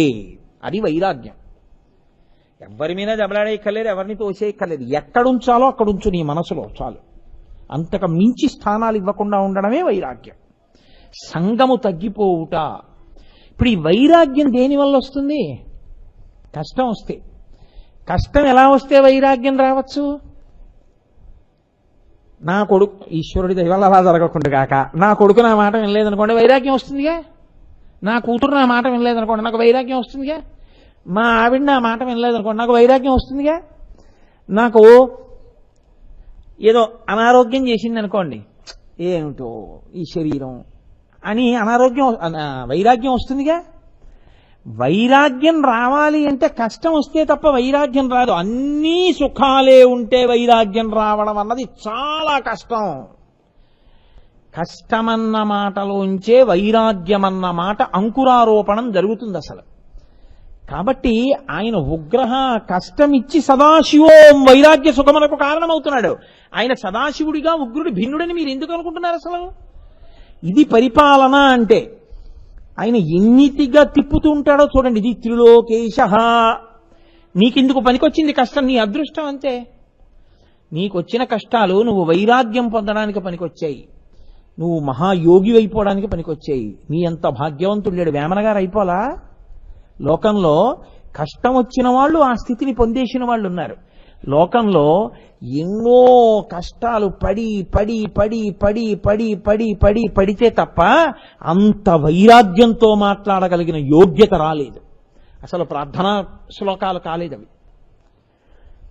మహాభారతంలో కష్టము అన్న మాటకి పర్యాయపదంగా కనపడే పాత్రలు కొన్ని ఉంటాయి, వ్యక్తులు. కుంతీదేవి ఒకటి అందులో. ఎన్ని కష్టాలు పడిందో మహాతల్లి. నిజంగా 1, 2 కాదు ఆవిడ పడ్డ కష్టాలు. ఎవరి కోసం? అన్ని పిల్లల కోసమే, ఆ పాండవుల కోసమే. కర్ణుడు కడుపున పుట్టినవాడే, కానీ వివాహపూర్వ సంతానం అవడం వల్ల ఆయన శరీరం పడిపోవడానికి కూడా అంగీకరించింది. ఆఖరికి కురుపాండవ యుద్ధంలో అందరూ చచ్చిపోయిన తర్వాత ఓ కుర్చీలో ధృతరాష్ట్రుడు కూర్చున్నాడు, ఓ కుర్చీలో ధర్మరాజు గారు కూర్చున్నాడు. పెద్ద జాబితా పట్టుకుని పేర్లు చదువుతూ ఒక్కొక్కడి పేరు చెప్తున్నారు. ధృతరాష్ట్రుడు బంధువు అయితే ధృతరాష్ట్రుడు విడిచిపెడుతున్నాడు నువ్వులు నీళ్లు, ధర్మరాజు గారి బంధువు అయితే ధర్మరాజు గారు విడిచిపెడుతున్నాడు. కర్ణుడు అన్నారు, మావాడు కాదు వదిలేశాడు. అప్పుడు ఏడిచింది కుంతొచ్చి, అయ్యో నా కొడుకు అయ్యావాడని. ధర్మరాజు అన్నాడు, నాకన్నా పెద్దవాడు కర్ణుడు ఉండగా రాజ్యం చేయవలసి వచ్చింది, ఆయన్ని చంపేసి నీ వల్ల కదమ్మా. ఆడదాని నోట్లో నువ్వులు నానినంతసేపు కూడా నిజము నానకుండుగాక. నువ్వులు నీళ్ల ప్రక్రియలో కదా ఉన్నాడప్పుడు. అందుకని ఆవిడప్పుడు అనుకుంది, చిచ్చి చిచ్చి చిచ్చి పిల్లల కోసం ఇంత తాపత్రయపడ్డా ఏమైంది? ఆఖరికి పిల్లల వల్ల శాపం వచ్చింది. లోకం ఉన్నంతకాలం ఏం చెప్తుందంటే, ఆడదాని నోట్లో నువ్వులు నానినంతసేపు నిజం ఎందుకుండదండి? ఎవరిచ్చారండి శాపం అంటే ధర్మరాజు కుంతికి ఇచ్చాడు. అంత ధర్మరాజు తల్లిని ఎందుకు శపించాడు అంటే ఇదిగో ఇంత కథ చెప్పుకొస్తారు. పిల్లల మీద మమకారం మమకారం మమకారం ఆఖరికి దీనికి వచ్చింది అని అప్పుడు వైరాగ్యం వచ్చి ఆవిడంది, యాదవులందు పాండు సుతులందు నాకు మోహ విచ్ఛేదము చేయుమయ్యా, ఘనసింధువు చేరిడి గంగభంగి నీపాద సరోజ చింతనముపై అనిశము మదీయ వృత్తి అత్యాదర వృత్తితో గదియగనట్లు చేయగదయ్య ఈశ్వరా. నాకు ఈ యాదవులు కృష్ణుడు ఆపదొస్తే రక్షిస్తాడు, ఆయన వాళ్ళు నాకు ఈ వ్యామోహం వద్దు, పాండవులు నా పిల్లలు ఈ వ్యామోహం వద్దు, ఇవి కోశేయి కృష్ణ. యాదవులందు పాండు సుతులందు నాకు మోహ విచ్ఛేదము చేయుమయ్యా, ఘనసింధువు చేరిడి గంగ భంగి నీపాద సరోజ చింతనముపై అనిశము మదీయ వృత్తి అత్యాదర వృత్తితో గదియగనట్లు చేయగదయ్య ఈశ్వర. నది ప్రవహించి ప్రవహించి సముద్రంలోకి వెళ్ళిపోయినట్లు నా మనసు ఇంక నిరంతరము ఒక్క నీ పాదములను మాత్రమే స్మరించగలిగినటువంటి స్థితిని నాకు ఇయ్యి అంటే, ఇల్లు వదిలేస్తావా? ఏం వదిలేను, అక్కడే ఉంటాను. ఏం జరుగుతున్నా దానికి సాక్షిగా ఉంటాను. దెబ్బతిందిగా మనసు. ఇప్పుడు తెలిసి వచ్చింది ఎవరు ఎంత దగ్గర వాళ్ళు. కాబట్టి అందరికన్నా దగ్గరవాడెవడో నాకు తెలిసింది. కాబట్టి నువ్వు ఉండు దగ్గరగా, నీ పాద సరోజ చింతనముపై అనిశము మదీయ వృత్తి యచ్చాదర వృత్తితో గదియగనట్లు చెయ్యు. ఈ మిగిలిన ఉన్నాయి చూశావు, ఇవన్నీ తాత్కాలికం. ఎప్పుడు రంధ్రాన్వేషణ చేద్దామా, ఎప్పుడు తప్పట్టుకుందామా, ఎప్పుడు ఎత్తి చూపిద్దామా, ఎప్పుడు అవకాశం దొరుకుతుందా, ఇది ఎదురు చూసేవాళ్లే తప్ప నిజమైన ప్రేమతో త్రికరణ శుద్ధిగా నిలబడగలిగిన వాళ్ళు ఎక్కడో తప్ప ఉండరు. కాబట్టి ఈశ్వర నాకొద్దీ బంధాలందావిడ. ఆ వైరాగ్యం ఎందుకు వచ్చింది? అన్ని కష్టాల్లోంచి వచ్చింది. ఇప్పుడు ఉగ్రహ సదాశివ, ఉగ్రుడిగా అన్ని కష్టాలు పెట్టినవాడు సదాశివుడై ఆవిడకంత వైరాగ్యం ఇచ్చాడు. ఆవిడ తరించిపోయిందా లేదా? తరించిపోయిందంతే. కష్టాలు వస్తే ఆవిడ తరించిపోయింది. వైరాగ్యం రావడం, వైరాగ్యంతో మాట మాట్లాడగలగడం అంత తేలికైన విషయం అని మీరు అనుకోకండి. ఏదో అప్పటికి పుట్టినటువంటి కొద్ది వైరాగ్యంతో మాటలు కాదు, పూర్ణ వైరాగ్యంతో మాట్లాడగలిగినటువంటి మాటలు అద్భుతాలై ఉంటాయి. అసలు జీవితంలో ఒడుదుడుకులనేటటువంటివి ఎన్ని ఉంటాయో, ఎన్ని కష్టాలుంటాయో చూపించినటువంటి మహానుభావుడు భీష్మాచార్యుడు. మహాభారతంలో భీష్ముడి గురించి చదివితే కళ్ళమ్మట నీళ్లు రాని వ్యక్తి ఉండడు. ధర్మానికి అంత అంకితం అయిపోయాడు ఆయన. ఎంత అంకితం అయిపోయాడంటే సంధ్యావందనం మధ్యాహ్నం చెయ్యవలసిన సమయంలో యుద్ధ భూమిలో ఉండిపోతే, వెళ్లి శిబిరానికి అర్ఘ్యం ఇవ్వడానికి సమయం లేకపోతే ఆయన రథం నుంచి కిందకి దిగి యుద్ధ భూమిలో ఉన్నటువంటి మట్టి తీసి దీన్ని నీటిగా భావించమని సూర్య భగవానుడికి అర్ఘ్యం ఇచ్చేవాడు. అంతటి ధర్మాత్ముడు. నిష్కారణ వైరం అంత స్థాయిలో పెంచుకుంటారు. ధర్మం పట్టుకున్న వాడి మీద, ఈశ్వరుణ్ణి పట్టుకున్న వాడి మీద. ఎందుకు వైరం అని మీరు అడిగారు అనుకోండి, దానికి ఏమీ కారణం ఉండదు. లోపల అహంకారం పర్వతాలంతంత పెరిగిపోతే ఎవరి మీద కోపం పెట్టుకోవాలో, ఎవరి మీద కోపం పెట్టుకోకూడదో అన్న ఉచ్చనీచములు కూడా మరిచిపోయి బతుకుతారు. కాబట్టి ఏమైంది, ఆయన చచ్చిపోవాలి చచ్చిపోవాలి చచ్చిపోవాలి తపస్సు చేసింది. ఆవిడ నాకు మోక్షం రావాలని చేస్తుంటే ఏమయ్యేదో ఇంతమంది దర్శనానికి. ఎంత కక్షో చూడండి ఒక్కొక్కళ్ళది. శివుడే ప్రత్యక్షం అయ్యాడు. ఏం కావాలన్నాడు, భీష్ముడు చచ్చిపోవాలి, నా చేతిలో చచ్చిపోవాలి, పగ. ఆయన అన్నాడు, ఒక్కనాటికి జరగదు, నువ్వు చంపలేవు, ఈ శరీరంతో కుదరదు, వచ్చే శరీరంతో రా, చంపుదువు కాని అన్నాడు. అంతే. తనంత తాను పడిపోయే వరకు ఓర్చలేకపోయింది, యోగాగ్నిలో వదిలిపెట్టేసింది. వదిలిపెట్టేసి అంబ శిఖండి అయి పుట్టింది. ఆడదై పుట్టి మొగాడిగా మారి అర్జునుడు రథం మీద ముందు నుంచి భీష్ముడు అస్త్ర సన్యాసం చేస్తే బాణాలు వేసి చచ్చిపోవడానికి కారణమైంది. ఒక ధర్మాత్ముడు నేల పడిపోయాడంతే కక్షకి. ఎన్ని కష్టాలు పడ్డాడండి.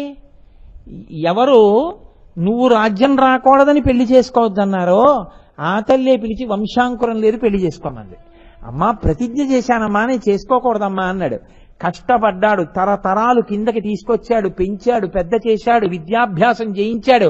కళ్ళ ముందు కొట్టుకుంటుంటే, దెబ్బలాడుకుంటుంటే, అధర్మం జరుగుతుంటే చెప్పలేక ఉండలేక కురుక్షేత్రంలో యుద్ధానికి వచ్చి సర్వసైన్యాధిపతి అయి ధనస్సు పట్టుకు నిలబడితే అంతమంది కొడుకులు, ఆయనకి తెలియని బంధుత్వం లేదు. ఎవడికి శుభలేఖ రాయాలన్నా ఆయన్ని అడగాలి.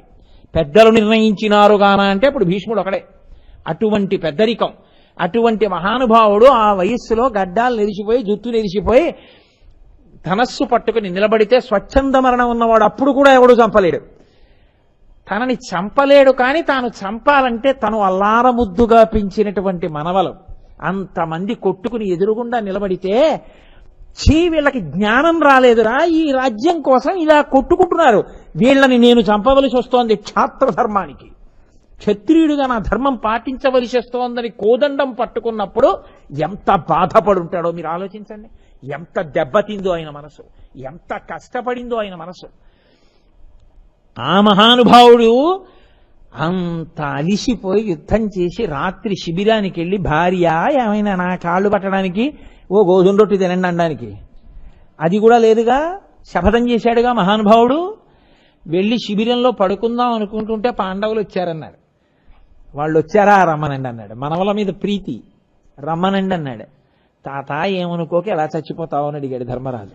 ఊరే నువ్వు ఇది అడిగావురా అన్నాడు. ఇన్ని కష్టాలు పడి ఆఖరికి చెప్పాడు, శిఖండిని పెట్టు కొట్టేయండిరా చచ్చిపోతానన్నాడు. శిఖండిని పెట్టుకుని అంగుళం ఖాళీ లేకుండా కొట్టేశాడు. డుళ్ళి కింద పడిపోయాడు.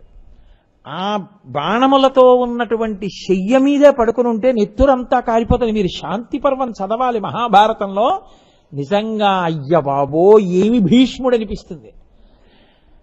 అక్కడ యుద్ధ భూమిలో పడిపోయి ఉన్నాడు. ఉప పాండవుల్ని చంపేశారు. ఎవరు? అప్పటికి దుర్యోధనుడు కూడా చచ్చిపోయాడు. దుర్యోధనుడు ఇంకా చచ్చిపోయాడంటే తొడలు విరిగి పడిపోయి ఉన్నాడు.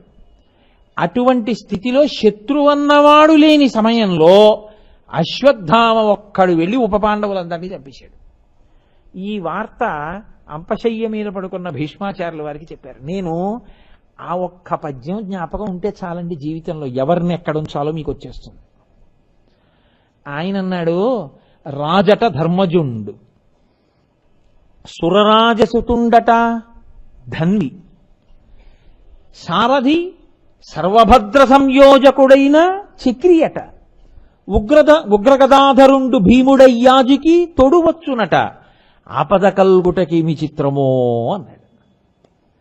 ఎంత పెద్ద మాట అండి. ఊరే దుర్యోధనాదులు బతికుండగా చంపేశారంటే అర్థం ఉందిరా.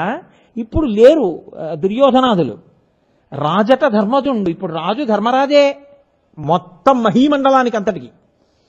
సురరాజసుతుండట ధన్వి, దేవేంద్రుడు కొడుకు అర్జునుడు గాంధీవం పట్టుకుని ఉంటాడు.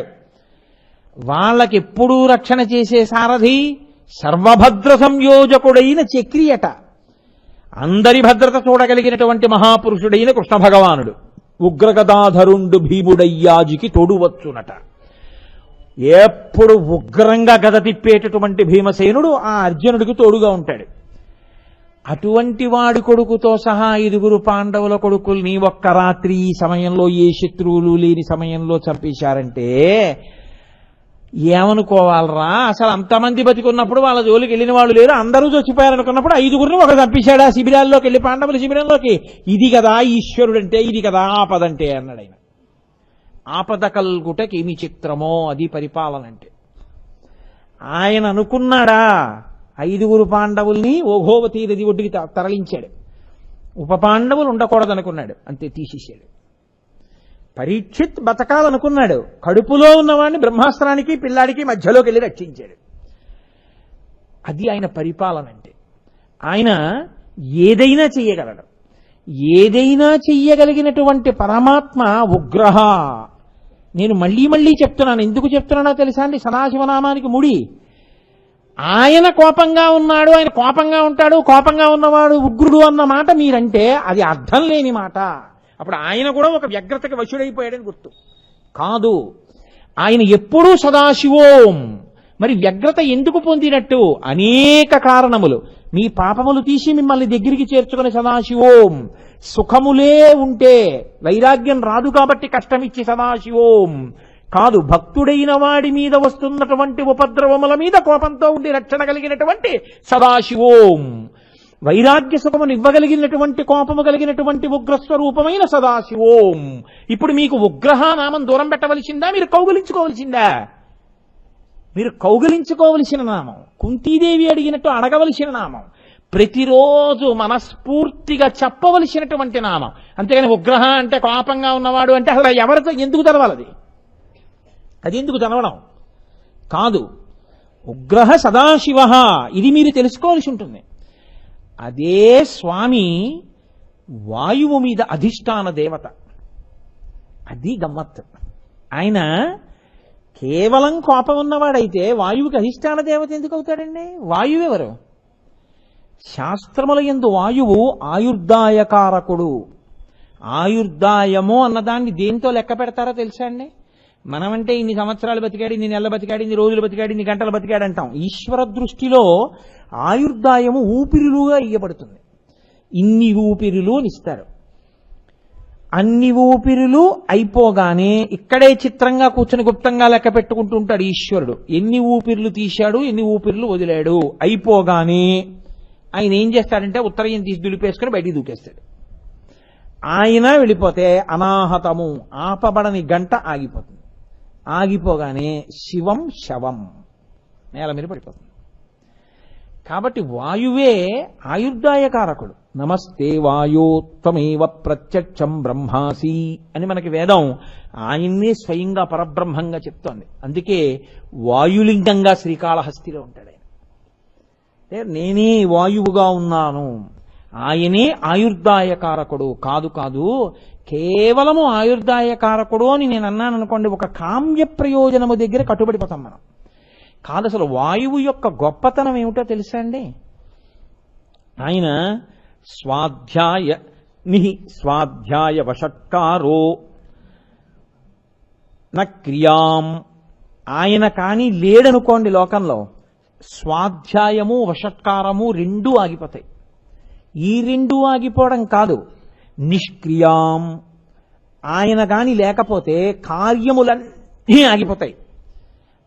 కార్యములన్నీ ఆగిపోవడం కాదు, ధర్మచక్రము నిలబడిపోతుంది.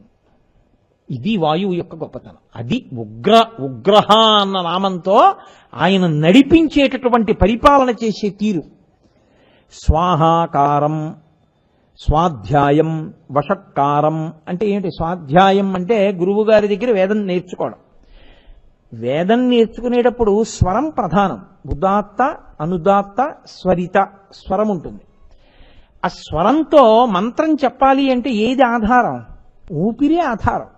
వాయువే వాక్కుగా మారుతుంది. ఇప్పుడు నేను ఉపన్యాసం చెప్తున్నాను అంటే ఏది మారుతోంది వాక్కుగా? నాలో తిరుగుతున్న, నా మస్తిష్కంలో తిరుగుతున్న అనేకమైన ఆలోచనలు ఒక వరుస క్రమంలో ఒకదాని తర్వాత ఒకటి బయటికి రావాలి శబ్దంగా. అంటే మూలాధార చక్రం దగ్గర నుంచి కదిలినటువంటి వాయువు ఇలా పైకొచ్చి సహస్రారం దగ్గరికి వెళ్ళి పైకి వెళ్ళడానికి చోటు లేక వెనక్కి తోసివేయపడితే మళ్లీ వచ్చి నా నోట్లోకి వస్తే, నోట్లోకి వచ్చినటువంటి వాయువుని నాలుక అనేక చోట్ల కదులుతూ నొక్కితే నొక్కబడినటువంటి వాయువు సొట్టలబడి అక్షరములై, అక్షరములు పదములై, పదములు వాక్యములై, వాక్యములు నాలో ఉన్న భావాన్ని పట్టుకుని నాలోంచి పైకొచ్చి శబ్దంగా మీ చెవుల్లోంచి మీలోకి వెడితే నాలో ఉన్న భావం మీలోకి అందుతోంది. కాబట్టి స్వాధ్యాయం, నేను పలకాలన్నా ఊపిరి వాక్కు అవుతోంది. కాబట్టి వాయువే వాక్కుగా మారుతోంది. మీరు వినాలన్నా అదే ప్రధానం. మీరు అని తీస్తుంటే కదా అసలు వినడం, అది ఆగిపోతే వినడం ఏంటి? అది లేదుగా ఇహ. కాబట్టి వినడానికి చెప్పడానికి అదే ప్రధానం. అందుకే గురువు శిష్యుడు కూర్చుంటే ముందు ఒక ప్రార్థన కలిసి చేస్తారు. సహనావతు సహనౌ భునత్తు సహ వీర్యం కరవావహై తేజస్వినావధీతమస్తు మా విద్విషావహై. నేనేది చెప్తున్నానో అది శిష్యుడికి అర్థం అవ్వాలి. శిష్యుడు ఏమనుకుంటున్నాడో నాకు తెలియాలి. అలా పరబ్రహ్మమా మమ్మల్ని అనుగ్రహించని కలిసి ప్రార్థన చేసి మొదలు పెడతాడు. కాబట్టి ఆయన వాయుమూర్తిగా ఉండకపోతే లోకంలో అసలు వేదము చదువుకోవడము లేదు, వేదం పలకడము లేదు, వేదం చెప్పడము లేదు. అక్కడతో అయిపోయిందా? వేదం నువ్వు చదువుకోకపోవచ్చు, కానీ నీకు వర్షం కావాలి, ఒక యజ్ఞం చెయ్యాలి. నీకు ఒక ప్రయోజనం నెరవేరాలి, ఒక హోమం చెయ్యాలి. నీకు శత్రుభయం వచ్చింది, ఓ చండీ హోమం చెయ్యాలి. నీకు చదువు కావాలి, ఒక సరస్వతి హోమం చెయ్యాలి. నీకు విఘ్నాలు పోవాలి, ఒక గణపతి హోమం చెయ్యాలి. ఇప్పుడు ఈ హోమం చెయ్యాలంటే నీకు మొదట వేదం చెప్పేవాడోడు ఉండాలి, మంత్రం చెప్పేవాడు అక్కడ కూర్చోవాలి బ్రహ్మస్థానంలో. ఇప్పుడు ఆయన కూర్చుంటే కదా నువ్వు క్రతువు చేయడం, ఆయన మంత్రం చెప్తే కదా. ఆయన మంత్రం చెప్పాలంటే వాయువు ఉండాలా వద్దా? లేకపోతే ఆయన ఎలా చెప్తాడు మంత్రం? ఆయనలోకి ఊపిరి ఎడితే కదా చెప్పడం. వాయు చలనము లేకపోతే అసలు మంత్రం ఎలా వస్తుంది? కాబట్టి స్వాధ్యాయము లేదు, వషత్కారము లేదు, వీటితో పాటుగా నిష్క్రియ పని అన్నది లేదు. ఎందుకు లేదు చెప్పండి? పని ఎందుకు ఉండదు అంటే బయట పని లేదు అని మీరు అనుకోకూడదు. పని అంటే ఒక సమిధని ఇలా తీయడం, సమిధలు పట్టుకురావడం. ఇప్పుడు సమిధలు పట్టుకురావాలి అంటే దర్భలు పట్టుకురావాలండి. అందుకే కృష్ణ మృగంగా తిరిగినప్పుడు ఇంద్రుడు నిర్ణయించాడు ఈ భూమి మీద దర్భలు బాగా దొరకాలి అని. అందుకే ఇక్కడ దర్భలు దొరుకుతాయి. ఎప్పుడు జింకలు తిరగాలి ఇక్కడ నిర్ణయించాడు. అందుకే జింకలు తిరుగుతుంటాయి ఇక్కడ ఎక్కువ, వేదభూమి కనుక ఇది. కాబట్టి ఇప్పుడు మీరు దర్భ పట్టుకురావడానికి వెళ్ళాలంటే ఏం చేయాలి? శరీరం కదలాలా? దర్భ తెచ్చుకోవాలంటే శరీరం కదలాలంటే ఏం చేయాలి? వేళ్ళు ఇలా ఇలా వంగాలి, ఈ పాదం ఇక్కడ వంగాలి, మళ్ళీ మోకాలి దగ్గర వంగాలి, మళ్ళీ ఈ కటి భాగం దగ్గర వంగాలి, ఈ చేతులు ఇలా కదలాలి, ఈ చెయ్యి ఇలా ఈ 3 వేళ్ళు కదిలి పట్టుకోవాలి. ఇలా ఎడం చేత్తో పట్టుకుంటే కుడి చేత్తో దాన్ని కింద కొయ్యాలి. ఈ కదలికలన్నింటికి క్రియలని పేరు. ఈ కదలికలన్నీ ఉంటే మీరు ఏమైనా పట్టుకొస్తారు, ఏదైనా చేస్తారు. తినడం దగ్గర నుంచి, కూర్చోవడం దగ్గర నుంచి, పడుకోవడం దగ్గర నుంచి ఏ కదలిక ఉండాలన్నా ఇవన్నీ ఇలా కదలాలి. ఇవి ఎందుకు కదులుతాయో తెలుసా అండి? ఇలాగా వాయువుకి ఒక లక్షణం ఉంది, అశరీర. ఆయనకి శరీరం ఉండదు వాయువుకి. శరీరం లేకపోయినా ఆయన ఏం చేస్తుంటాడంటే ప్రతి శరీరములోకి వెళ్ళి ఆయన శరీరములను పరిపాలన చేస్తుంటాడు. అది ఆయనకున్న గొప్పతనం. అది పరిపాలన. త్రిలోకీశ అన్న మాటకి ఉగ్ర శబ్దంతో అన్వయం అక్కడ వస్తుంది. ఆ వాయువు లోపలికి వెళ్ళాడనుకోండి, లోపలికి వెళ్ళి ఏం చేస్తాడంటే ఆయన కదులుతాడు, లోపలంతా తిరుగుతాడు. ఆయన తిరిగితే ఇవన్నీ కూడా ఇలా ముడుచుకుని వంగి తిరిగి చేస్తాయి. ఆయన లోపల తిరగడం మానేశాడు అనుకోండి, అందుకే ఇక్కడ ఆగిపోతుంది. ఈ తీయడం ఆపేశాడు, విడిచిపెట్టడం ఆపేశాడు. అందుకే శవం 1 గంట లోపల అప్పుడప్పుడు చిన్ని పిల్లికూత శబ్దం వస్తుంది, ఉలిక్కి పడుతుంటారు. నేను ప్రత్యక్షంగా అటువంటి అనుభవానికి ఒకసారి గురయ్యాను. అదేంటి బాబాయ్ శవం పిల్లి కూత కూసిందని. ఏమవుతుందంటే లోపల ఉండిపోయినటువంటి వాయువు మెల్లగా రంధ్రాల్లోంచి బయటికి వెళ్ళిపోతుంది. అది వెళ్ళిపోయి ఇంకా ఎక్కడెక్కడెక్కడో ఉండిపోయిందంతా వెళ్ళిపోతుంది. వెళ్ళిపోయిన తర్వాత లోపల గాలి తిరగదు. తిరగకపోతే ఏమైపోతుందంటే స్తంభీభూతం అయిపోతుంది, జడీభూతం అయిపోతుంది. దారుభిహి అంటారంటే, దారుభిహి అంటే కర్ర. కాలట్టుకుని ఇలా పైకెత్తారనుకుంటే కాలు ఒకటే లేవదు, మొత్తం శరీరం లేచిపోతుంది. కొయ్యి అయిపోయాడండి అంటారు. తలట్టుకుని ఇలా అన్నారనుకోండి మొత్తం లేచిపోతుంది. దారుభిహి ఎందువల్ల అయిపోతుందో తెలుసా అండి? అశరీర శరీరస్తు వాయు చరతిపాలయన్. తనకి శరీరం లేకపోయినా వాయువు శరీరంలోకి వెళ్ళి పరిపాలన చేస్తాడు, కదుపుతాడు. ఇలా వంగడానికి, తిరగడానికి, ఇవన్నీ వంగడానికి, కీళ్లు వంగడానికి, ఇలా మెడ తిరగడానికి వాయువు లోపలికెళ్ళి తిరగడమే కారణం. ఆ వాయువు తిరగడం ఆగిపోయింది అనుకోండి, అంతే స్తంభీభూతం అయిపోతుంది. 1,000,000 మంది వైద్యులు కూడి వచ్చిన కాని మరణమయ్యడి వ్యాధి మాన్పలేరు. లక్షాధికారైన లవణమన్నమే కాని మెరుగు బంగారంబు మింగబోడు. అంతే, ఆయన ఆగిపోయాడు అనుకోండి. ఇది దారుభిహి, ఇది కర్రలా. ఇలా ఎత్తితే ఇలా నించుంటుంది, ఇలా పడేస్తే ఇలా పడిపోతుంది, ఇలా తిప్పితే ఏదో ఓ ఉండ తిరిగినట్టు తిరుగుతుంది, మొత్తం తిరిగిపోతుంది. ఇప్పుడు క్రియ ఎలా జరుగుతుంది? వాయువు లోపలికి వెళ్ళి బయటికి రాలేదు, వాయువు తిరగడం మానేసింది. ఇప్పుడు ఎవరు కదులుతారు చెప్పండి నాకు? ఎక్కడున్న వాళ్ళు అక్కడే ఉండిపోతారు. అదే జరిగింది ఉత్తరాఖండలో రామాయణంలో. హనుమ కింద పడిపోతాయి. వాయువు చలనము నాపేశారు, సమస్త భూతములు జడీభూతములు అయిపోయి. కాబట్టి ఇప్పుడు కదలికలన్నీ ఆగిపోతాయి ఆయన లేకపోతే. ఇన్ని కదలికలు ఉన్నాయి అంటే ఆయన వలనని. ఆయనే పరిపాలన చేసి కదుపుతున్నాడు. నేను ఈ ఉపన్యాసం చెప్తూ ఇలా అన్నానంటే ఆయనే. నేను చూస్తే ఆయనే, నా కనురెప్ప పడి పైకి లేస్తే ఆయనే, నీ పలికితే ఆయనే, నాలో ఊపిరి కదిలితే ఆయనే. ఆయన్ని ఎక్కడ చూస్తావు? ఆయన నిరంతరము నీ ఎందుకు కదులుతున్నాడు. ఆయనే కదలకపోతే నీకు కదలిక లేదు. అది ఉగ్రహ. ఇప్పుడు చెప్పండి, అది కోపమా అనుగ్రహమా? పరిపాలనలో పరిపాలనే అయింది. అది త్రిలోకేశ. ఇప్పుడు ఈ వాయు రూపంలో 3 లోకములను ఆయన కదుపుతున్నాడు. కాదు కాదు, తానే కదులుతున్నాడు గాలి రూపంలో. అందుకే కదలకుండా భూమిగా రక్షిస్తాడు, కదిలి వాయువుగా రక్షిస్తాడు. అదే ఆయన గొప్పతనం, అది ఆయన పరిపాలన. త్రిలోకేశ. గాలి కదిలినట్టు ఇది కదిలితే నిలబడలేరు, ఇది నిలబడినట్టు గాలి నిలబడిపోతే మీరు బతకలేరు. ఇది కదలకూడదు, అది కదలకుండా ఉండకూడదు, అలా కదుపుతాడు. అది ఆయన గొప్పతనం. అగ్ని కిందకెళ్ళకూడదు, పైకే ఎక్కాలి. అందుకే మీరు అగరపుల్లు ఇలా పట్టుకుంటే పైకి ఎక్కుతుంది కానీ కిందకెక్కదు. నీరు పైకెక్కకూడదు, కిందకెళ్ళాలి. నీరు పల్ల మెరుగు, నిజము దేవుడు ఎరుగు. ఆయన ఒక్కొక్క దానిలో ఒక్కొక్కలా ధర్మం పెట్టి మనల్ని కాపాడాడు.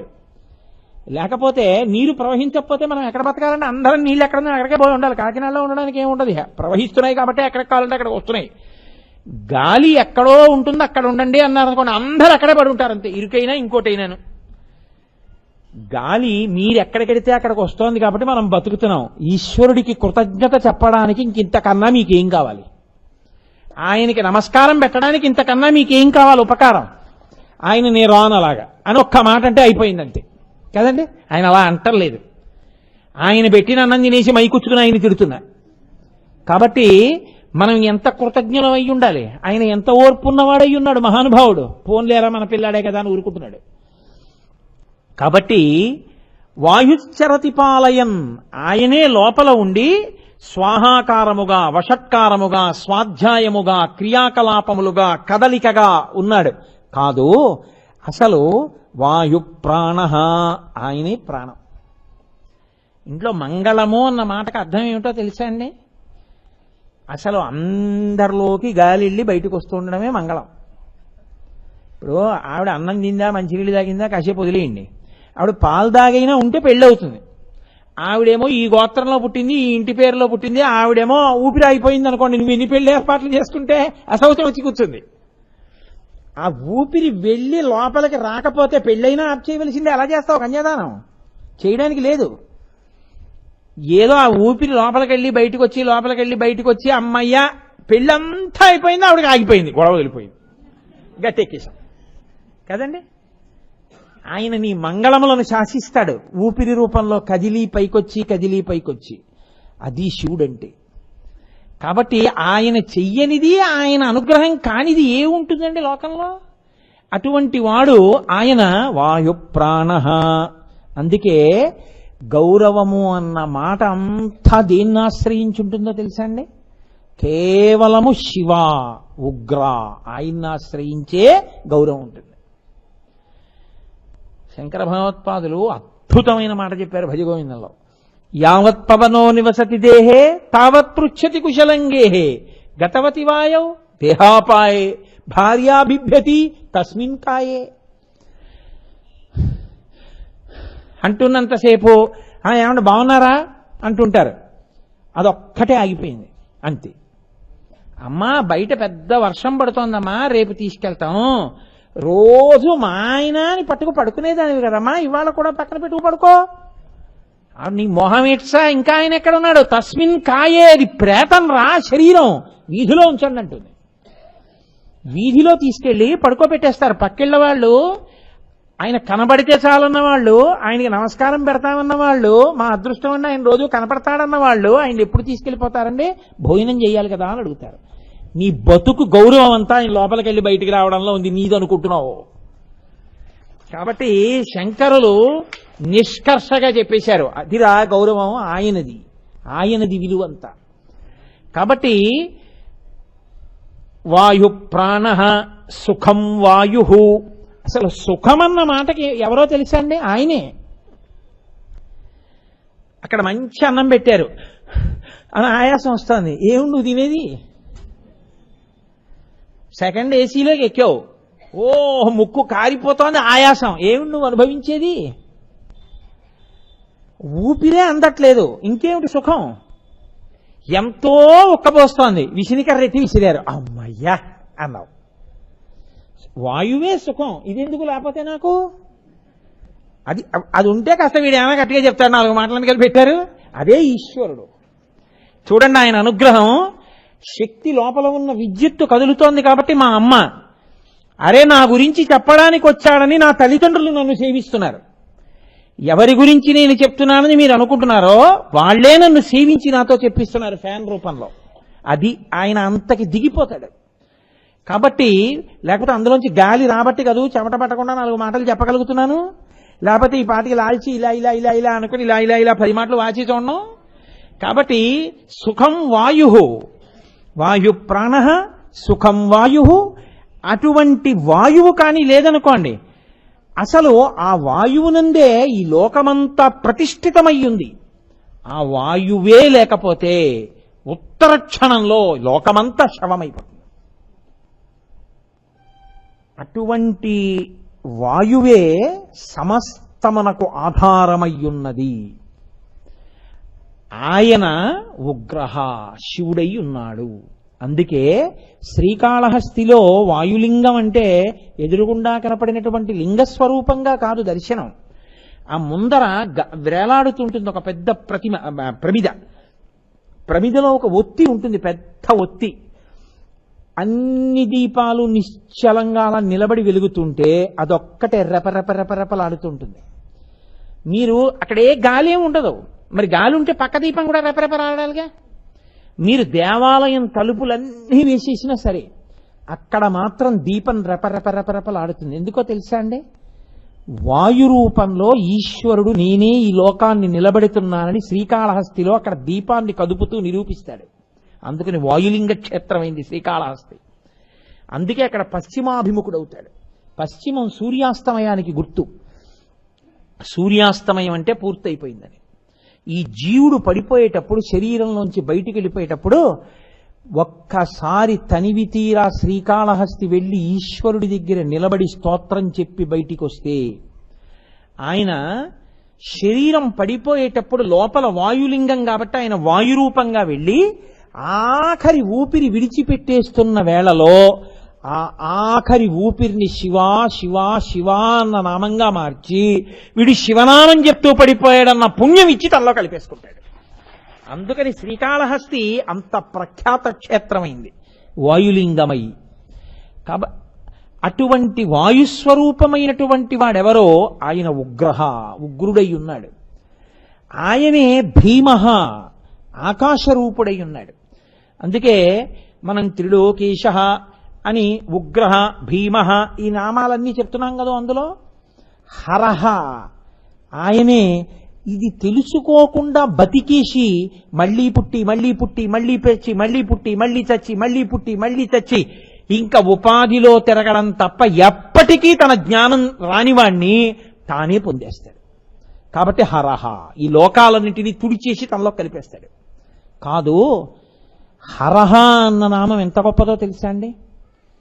అయ్యా, ఇన్ని వేదాలు ఇంత వాంగ్మయం అన్నీ శివుడి గురించి చెప్తున్నాయే, మరి మేము ఇన్నాళ్ళు ఏమీ చెప్పలేదే, ఆయనకి దూరంగా బతికేశామే, ఇన్ని పాపాలు చేసేశామే, మరి ఎలా ఆయన అనుగ్రహం అనుకున్నవాడుట ప్రవహించేటటువంటి నది దగ్గరికి వెళ్ళి ఆ నదిలో 11 మాటలు తల ముంచి తీసి హర హర హర అని 11 మాటలంటే వాడి పాపములన్నిటినీ కడిగేస్తాడు, తీసేస్తాడు.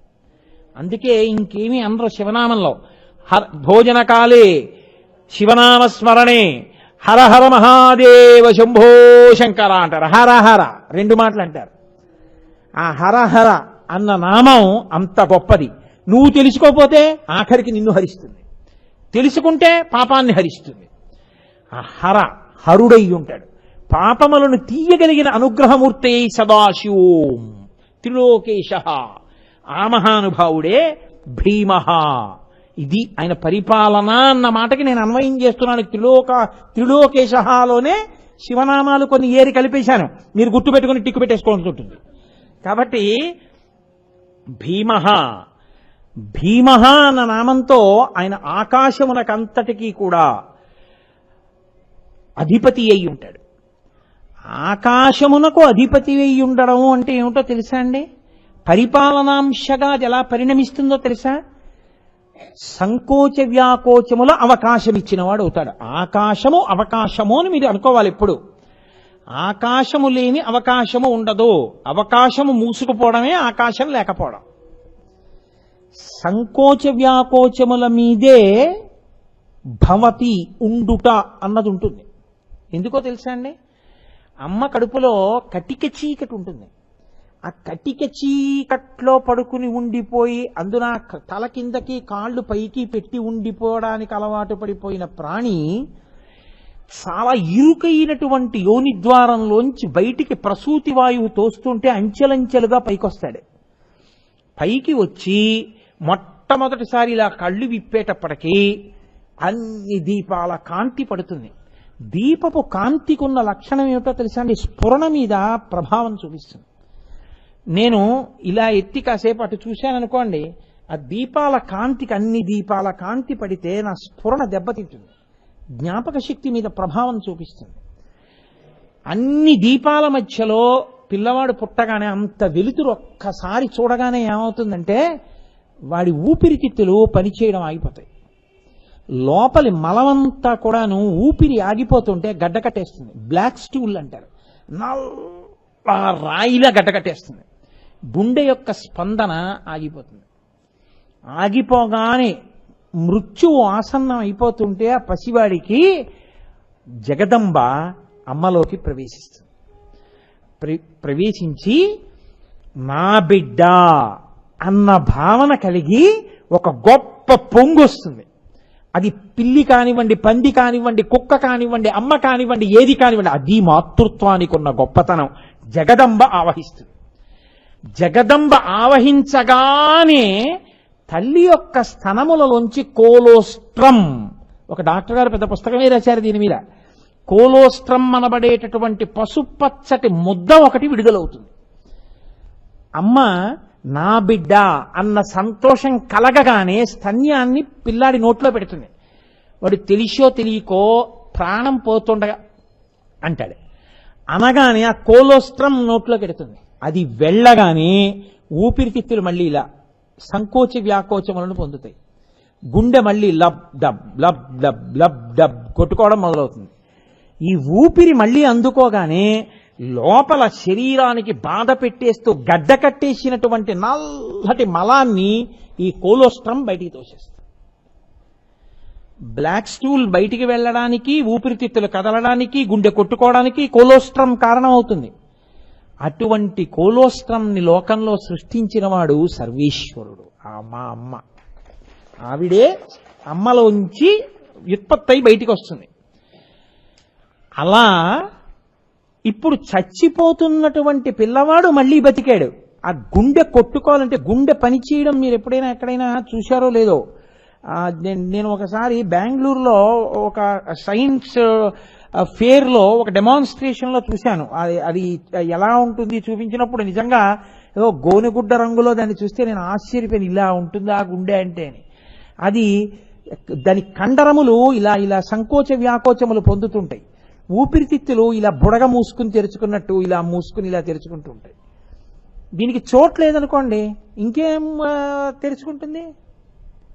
అది ముడుచుకు తెరుచుకోవడానికి, గుండె కొట్టుకు తెరుచుకోవడానికి, అన్నం తింటే కడుపు కండరములు ఈ సంచి సాగడానికి, దీనికి అంతటికీ కూడా ఈశ్వరుడు లోపల అవకాశం ఇస్తాడు. ఆ అవకాశము ఆకాశము. ఆ ఆకాశం ఉండబట్టి బతికావు. ఇది పరిపాలన. ఆ ఆకాశాన్ని మూసాడనుకోండి, ఎక్కడైనా బ్లాక్ పడిందంటారు. హార్ట్కి బ్లాక్ పడిపోయిందండి, స్టంట్ వేశారంటారు. అంటే ఆ మార్గం మూసుకుపోయింది కాబట్టి ఇంకో మార్గాన్ని ఇలా ఇస్తారు, వేరే వేసి బైపాస్ చేశారు, ఇంకో అడ్డదారి ఇచ్చారు, ఇంకో స్టంట్లోంచి ఎడుతుంది. అలా వేయడం ఆలస్యం అయితే బ్లాక్ పడింది కాబట్టి పడిపోతాడు. ఆకాశం మూసుకుంది, పడిపోయాడు. బ్రెయిన్లో బ్లాక్ పడింది అంతే. ఎక్కడో బ్రెయిన్ నెర్వ్లో బ్లాక్ పడింది, పెరాలిటిక్ స్ట్రోక్ వస్తుంది, పక్షవాతం వస్తుంది, ఎటు వచ్చిందో అటువైపు వస్తుంది. ఆకాశము బ్రతుకుటకు అవకాశము. ఊళ్ళో అన్నీ చూస్తున్నావు, నీలో ఆకాశం ఏమైనా పాడవుతోందేమో చూసుకుంటున్నావా? ఎక్కడన్నా మూసుకుపోతోందేమో? మూసుకుపోవడానికి వీలు లేకుండా నీ ఇంటి నీటి గొట్టాలు 2 ఏళ్లు పడితే నాచట్టేస్తాయి. 70 ఏళ్ళు 80 ఏళ్ళు నాచు పట్టకుండా ఇందులో రక్తం తిరుగుతూనే ఉన్న పుల్లకంపు రాకుండా ఇంత మంగళప్రదంగా దీన్ని నిలబెట్టిన వాడికి నమస్కారం చేయని వాడు కృతజ్ఞుడు కాదండి. వాడు భీమః, వాడు ఆకాశరూపుడై ఉన్నాడు. ఇక్కడ బయట వాడు అంతటా ఉండి అన్నినీ తనలో పెట్టుకున్నాడు. బయట తాను కవచంగా ఉండి అన్ని తనలో ఉంచుకున్నాడు. ఇప్పుడు ఈ వేదిక, ఈ భూమి, గుళ్ళు, ఈ గోపురాలు, మనము అందరం ఆయన బొజ్జ. ఆకాశంలో ఉన్నాం, ఉండడానికి అవకాశం ఇచ్చాడు. ఓ ఇంట్లో ఉంటే చూడండి, ఉండడానికి అవకాశం ఇచ్చారండి ఆయన అన్నాం. నాకు అవకాశం ఇచ్చినందుకు కృతజ్ఞతలు అంటాం. అసలు అవకాశం ఇచ్చిన మొదటి ఆకాశ రూపుడు ఆయనే. అలా అందరికీ అవకాశం ఇచ్చిన వాడిని ఏమని చూపిస్తావు? నువ్వు ఏమీ చూపించకుండా గోడ మీద మారేడు దళాలు వేసేసి ఇదే చిదంబరలింగం అని నమస్కారం చేయిస్తారు. ఇన్ని కదలికలకి ఆయన అవకాశం ఇచ్చాడు. అందుకే చిదంబరంలో నటరాజస్వామిగా ఉంటాడు. చిదంబరంలో నటరాజు అనడానికి కారణం అది. కాబట్టి ఆయన భీమః, హరః, రుద్రః, ఉగ్రః, త్రిలోకేశః, ఇన్ని రూపాలతో మహేశ్వరః పరిపాలన చేస్తున్నాడు. ఇది ఆయన యొక్క గొప్పతనం. ఇన్ని చేస్తూ సదాశివః. అరే వీడు, నేను ఇంత ఊపిరిచ్చాను, ఇంత అవకాశం ఇచ్చాను, వీడు నాకు నమస్కారం కూడా పెట్టడేమిరా? వీడు తినేస్తుంటే పొట్ట సాగాలి, సాగడం మానేసింది అనుకోండి, ఇంకేం తింటావు? ఇది సాగాలి, కడుపు సంచి, అందుకే సాగుతుంది. అది కడుపు ఒక సంచి, ఆ సంచి సాగే గుణంతో ఉంటుంది. లేకపోతే ఎక్కువ తినేసినప్పుడు కొంచెం పొట్ట ఇలా వస్తుంది, మళ్ళీ ఖాళీ అయిపోతే వెనక్కి వెళ్ళిపోతుంది. సంకోచ వ్యాకోచములు ఉంటాయి కండరాలకి. జీర్ణక్రియ యందు చర్నింగ్ అంటారు. చర్నింగ్ అంటే ఈ చూశారు, కవ్వం పెట్టి చల్ల చేస్తారు, అలా లోపల ఉన్న కడుపు కండరాలు చల్ల చేస్తాయి. తిన్నదాన్ని చర్ చస్ చర్ చస్ అని ఊగుతాయి. అందుకే తినగానే మీరు ఎక్కడికైనా నడిస్తే ఇక్కడ నొప్పి వస్తుంది. రక్తం అంతా ఇక్కడ అవసరం అవుతుంది పని చేయించడానికి. మీరు నడిస్తే కాళ్ళకు కొంత వెళ్తే ఇక్కడ నొప్పి వస్తుంది, రక్తం తక్కువైంది, లోపల పదార్థం జీర్ణం చేయలేదు. మీరు కూర్చుంటే ఆ రక్తాన్ని కూడా ముచ్చుకుని జీర్ణం చేసేస్తుంది. మీరు బయట ఉన్నది అది వేరు, మీరు వేరు. మీరు పుచ్చుకున్నాక అది మీది, మీరు తినేశాక మీరుగా మార్చేస్తుంది. మీరుగా అంటే నేను తిన్నది నేనుగా మార్చేస్తుంది. ఇలా ఉంటే కమలాఫలం వేరు, నేను వేరు. ఇప్పుడు ఇలా నేను పుచ్చుకుంటే నాది, నేను తినేస్తే నేను. చేసేసేవాడు శివుడు. ఆయన ఆ పిప్పిని వదిలించేస్తాడు, దాన్ని నేనుగా మార్చేస్తాడు. ఇప్పుడు కమలాఫలం ఏది? నేనైపోయింది. ఇది చేయించగలిగిన ప్రజ్ఞారూపుడు ఆకాశరూపుడు భీముడు. కాబట్టి అటువంటి మహానుభావుడు ఆయన ఇన్ని నామాలతో ఏం చేస్తున్నాడు? ఆయన త్రిలోక పరిపాలన చేస్తున్నాడు. మనతో యజ్ఞం చేయించి హవిస్సులు దేవతలకు ఇస్తున్నాడు. మీరెళ్ళి వర్షం కురిపించండి దేవతల చేత మనకు భోగాలు ఇప్పిస్తున్నాడు. ఇంతమంది ఇన్ని ఎందుకు చేస్తుంటారు? ఆయన శాసనానికి భయపడి చేస్తుంటారు. ఇన్నిగా ఉండి పరిపాలన చేస్తుంటాడు. ఇది శివ వైభవం అంటే, ఇది మహానుభావుడు అంటే. అందుకని ఆయన సదాశివో. తినేసి నీకు ఇంత అవకాశం ఇచ్చినా నువ్వు నమస్కరించకపోయినా ఆయన ఊరుకుంటాడు. నువ్వు ఎన్ని తప్పులతో ప్రవర్తిస్తున్నా ఆయన ఊరుకుంటున్నాడు కాబట్టి సరిపోతుంది. ఆయనే శిక్ష వేస్తే వెంటనే ఎలా ఉంటుందో చూడండి. అవకాశం అవకాశం అవకాశం ఇస్తూ ఉంటాడు ఆకాశమూర్తిగా. మారుతాడేమో మారుతాడేమో మారుతాడేమో అని చెప్పిస్తూ ఉంటాడు, చూస్తూ ఉంటాడు. నీకు చెప్పితే కోపం వస్తే నీ కర్మ, నీ ఆకాశం మూసుకుపోతోంది, నీ అవకాశాలు సన్నగిల్లిపోతున్నాయని గుర్తు. కాబట్టి ఇది శివుడంటే, ఇది మహేశ్వర వైభవం అంటే. కాబట్టి ఇవాళ నేను ఒక 5-6 నామాలు పూర్తి చేసేసాను. రేపటి రోజున మళ్ళీ ఇంకొక నామాన్ని, చాలా అద్భుతమైనటువంటి నామానికి వ్యాఖ్య చేసే అవకాశాన్ని సర్వేశ్వరుడు కృప చేసి అనుగ్రహించుగాక. మంగళాచా